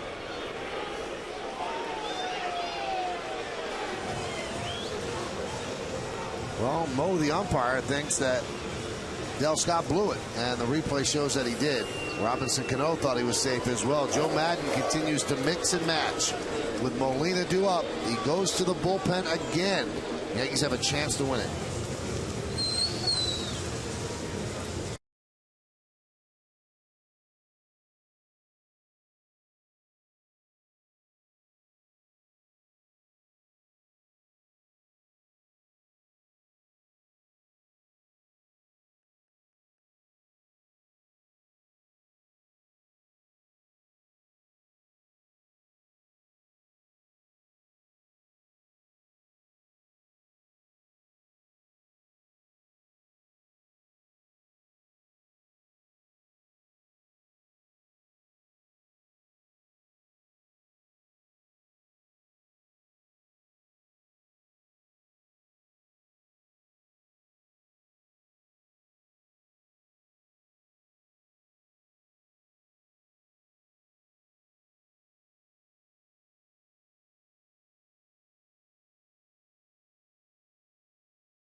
We're in the bottom of the ninth inning. Game is tied at 3. We've already had a 28-minute rain delay. There's more rain in the forecast. The Yankees would like to get it done here. They have runners on second and third, 2 outs. And Joe Madden, probably knowing the forecast as well, brings on the hard thrower, Grant Balfour. And with runners on second and third and 2 outs, it'll be Balfour against Jose Molina. Balfour has given up 8 hits in 9 innings, also walked 10 and struck out 9 with a 7 ERA. Balfour with an excellent year. As you see Molina's numbers there on the night, 1 for 3 and a double. Last year with the Rays, 6-2 and a 1.54 ERA in 51 games. 82 strikeouts in 58.1 innings. He was a big part of their bullpen last year. Here is Molina. He's 1 for 3. Ooh, right by him. He's got gas, that's for sure. 94-mile-an-hour fastball. A little movement, too, running in on the hands of Molina. 94 miles an hour with a little hop on it right on the inside corner.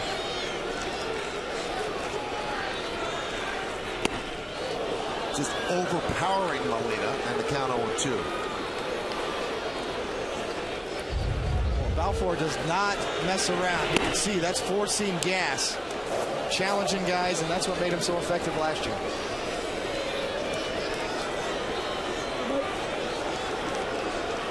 Cano on third. That one is looped to right, but playing it perfectly is Gross. And we will have extra innings here at the stadium. So the Yankees threaten, but can't push a run across. No runs a hit. 2 men left. Free baseball coming up. We go to the 10th.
and the Tri-State Ford pregame. Then David Cohn, Ken Singleton, and I have the call from the booth. Rays Yankees tomorrow starting at 6.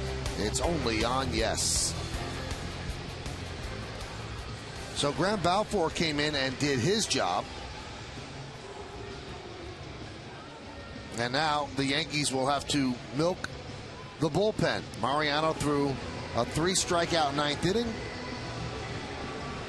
And now they turn it over to Phil Koch. It's one and done for Mo tonight. He was outstanding in his inning of work. Koch, 13 games. He's been on a roll lately. 3.38 ERA, 10 innings, 0.2 innings, and 8 hits, 4 walks, 8 strikeouts. I was talking to him the other day, and he was saying his breaking ball has been coming and going, but lately he's had a pretty good feel for it. And he's always got pretty good control with his fastball. That sets up the breaking ball, especially when you're facing a left-handed hitter like you will be right now with Carlos Pena.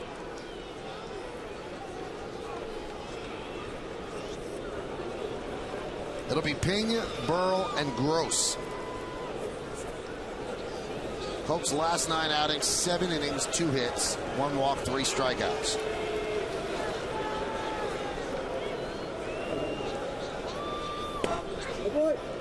Pitch upstairs, 1-0.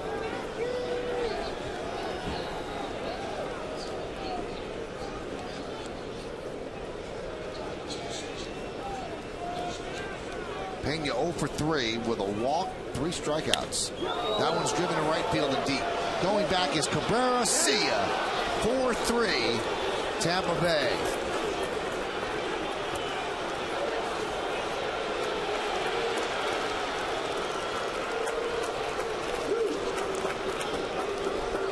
The league's leading home run hitter strikes again.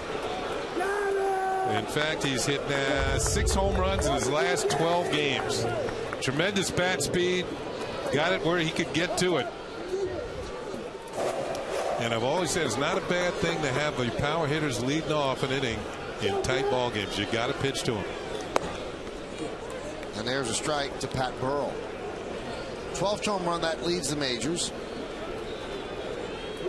So his night just got better after striking out 3 times. He'll remember the home run.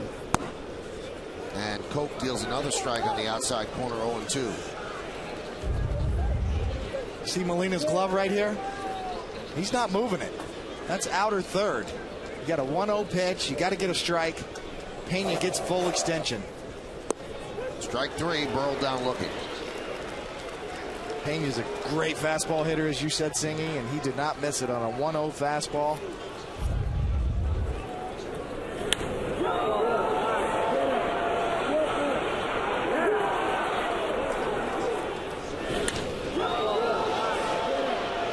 It's got that sound. Yeah, he has hit a lot of home runs against the Yankees.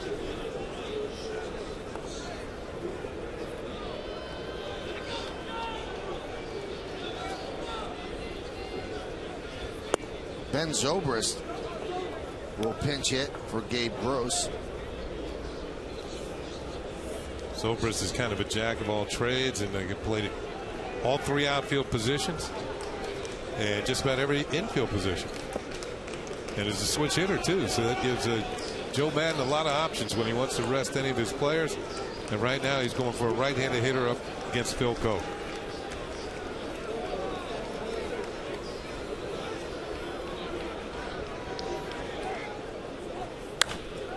Line drive left field. Damon, 2 outs. You know, Michael, we talked about that in the open, you know, about Yankee Stadium and the short porch and right and left-handed batters. And, you know, the conventional wisdom would say stay away, you know, you stay off of the inner half of the plate. Really, it's just the opposite. We saw that pitch with Koch. It was 93 miles an hour, hitting the glove. Definitely got part of the plate outer third. And those are the pitches nowadays that guys dive and hook. And I've seen more home runs go out to right field in this ballpark on pitches away or outer third than pitches inside. Pitch to Bartlett is outside. We also mentioned in the open how well, that was about 4 hours ago, Carlos Pena has been doing. So all of those things add up here in the 10th inning. Fly ball, center field. Gardner's there, and that'll do it. But that one mistake by Phil Koch as Carlos Pena turns around a fastball and deposits it in the seats and right. With that that one swing, it breaks a 3-3 tie, gives the Rays a 4-3 lead. Last licks coming up for the Yankees in the bottom of the 10th.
We go to the bottom of the 10th inning. And the Rays trying to close this out, bring in their closer, Troy Percival. Graham Balfour looked great in getting the out against Molina, but this is what managers believe in. This is my closer. I bring him in when there's a chance to close the game. He has 4 saves in 9 games, 8 hits, 7 2/3 innings, 3 walks, and 4 strikeouts. Now, he was hurt during the postseason last year, but a lot of the credit getting to the postseason given to Troy Percival. Bringing a guy, knows how to win, won a World Series at the Angels, veteran presence, kind of changed the whole tenor of that ball club. Well, really, his personality, too. He's a real loose cannon. He really likes to get on guys in the clubhouse, really loosened up their atmosphere. Just about everybody to a man talks about the change of the culture in the clubhouse, off the field, before games and after games. It really makes a difference, almost as much as on the field performance. Well, they gave Cliff Floyd some credit for that too, but Cliff Floyd's now in San Diego. And Percival 8th all-time on the saves list with 356. And although, you know, he's the closer now, when he was with the Angels, he was a closer, one of the top closers. Last year, 35 save situations. The team won 34 of the games that he came in. Doesn't mean he picked up 34 saves, but they won 34 of the 35 games that he came in to save. Here's Derek Jeter, will be the top of the Yankee order against Percival, trying to make up a 1-run deficit.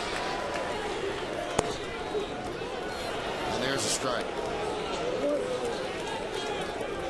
3 for 15 Jeter is against Percival.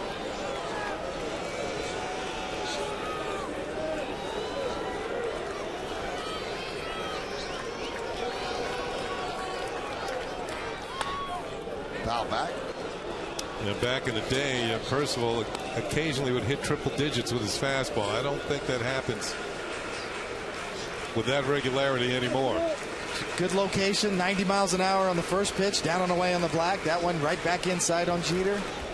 91 miles an hour, and you're right, Sangy. I mean, he's placing it well, and it's still quick, but it's not like the days of the upper 90s, as you said.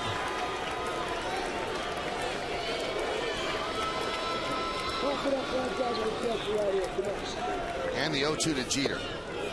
Outside 1-2.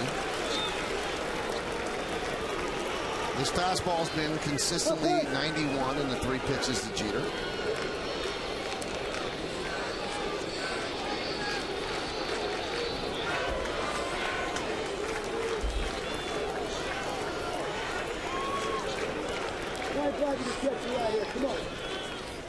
The fact that he was unavailable during the postseason kind of forced Joe Madden's hand to use David Price, the #1 draft pick, who's down in the minors right now, but they refuse to entertain the thought of using Price out of the bullpen full time. They think he could be a #1 starter, and that's what they intend to have him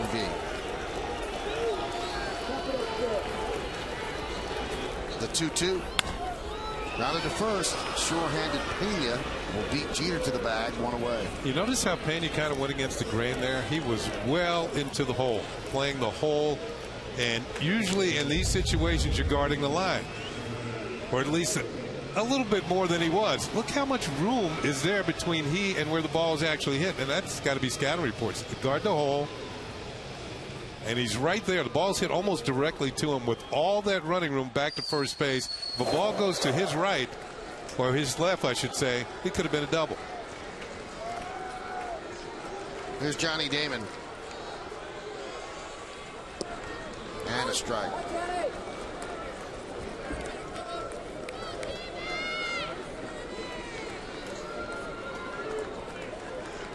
Yankees, if they lose this, will fall under 500. They are 13-13.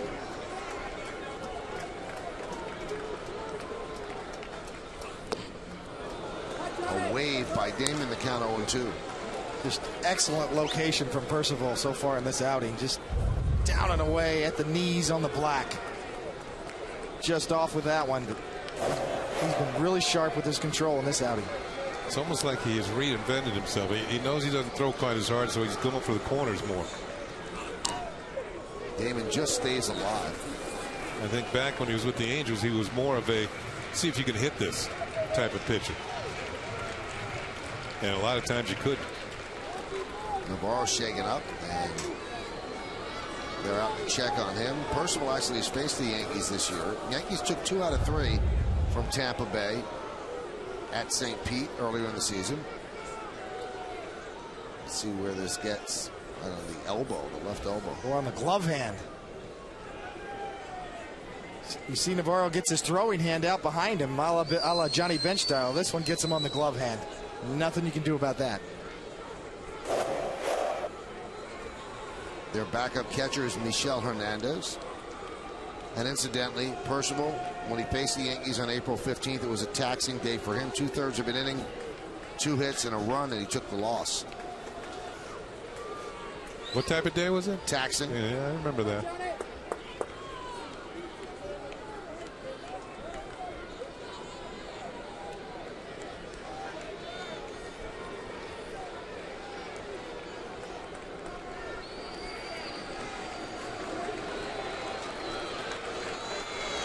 Damon today 1 for 3 with a walk and a run scored.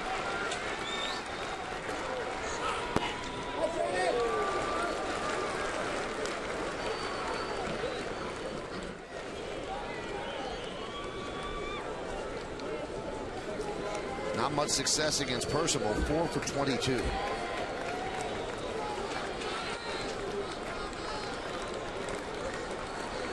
One, two.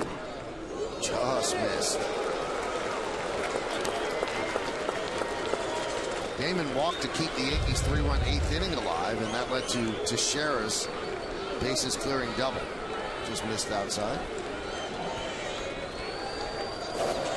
Not close.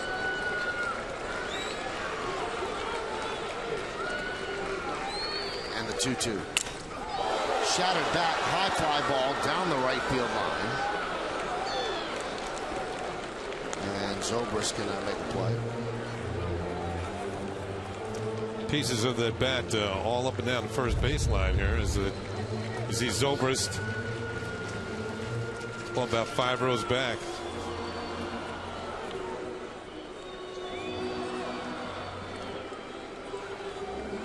Zobrist having some fun.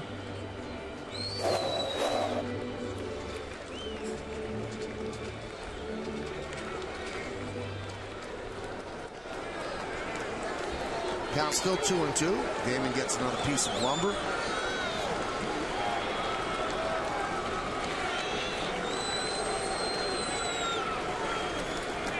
And the pitch. Driven out to center field and deep. Going back up then. Still back. And it's one hop over the wall and into Monument Park. A double for Damon.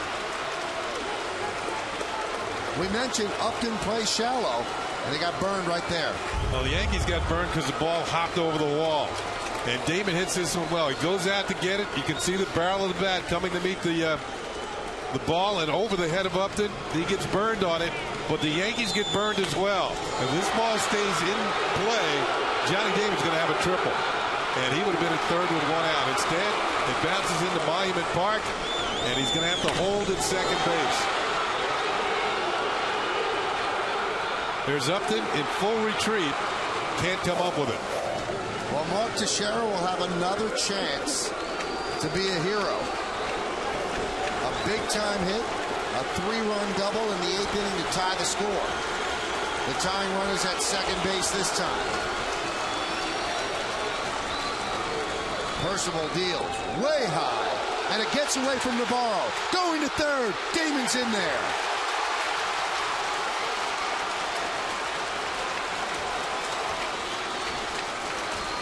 And that will force the Angels to bring the infield in.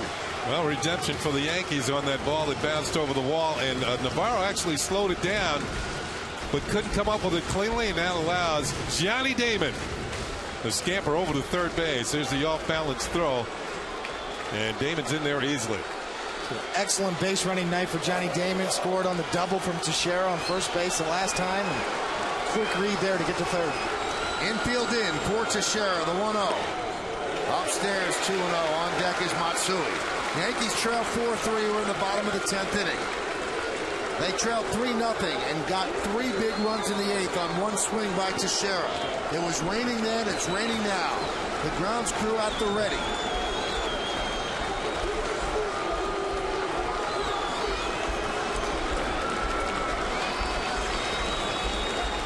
The 2-0. High pop-up. Shallow right. Zobrist is there. Tagging is Damon. The catch is made. And the throw comes home as Damon just bluffs. So Teixeira does not get it done, much to his disgust.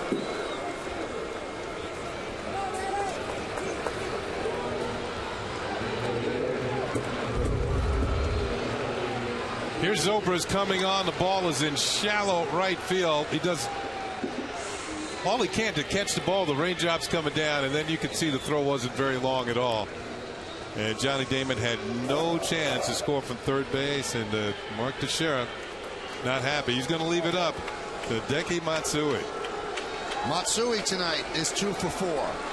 So the tying run is at third. Matsui, the major's best hitter, late inning pressure situations, and that is this.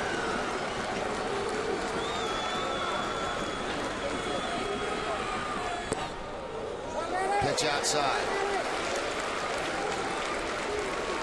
Well, if you've been watching Percival in this inning, you know everything's been away. You know, he has not come inside one time. It's an old veteran reliever. He's going to stay away. Preferably down if you're him. If you're Matsui, you got to be looking out over the plate right here. The 1-0. Fouled away. 1-1.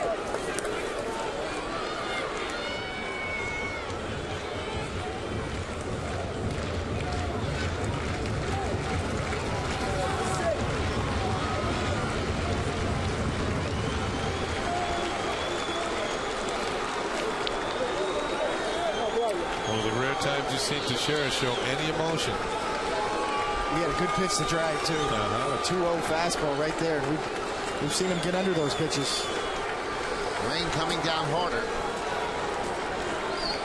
And there's rain in the forecast for the remainder of the night. The 1-1.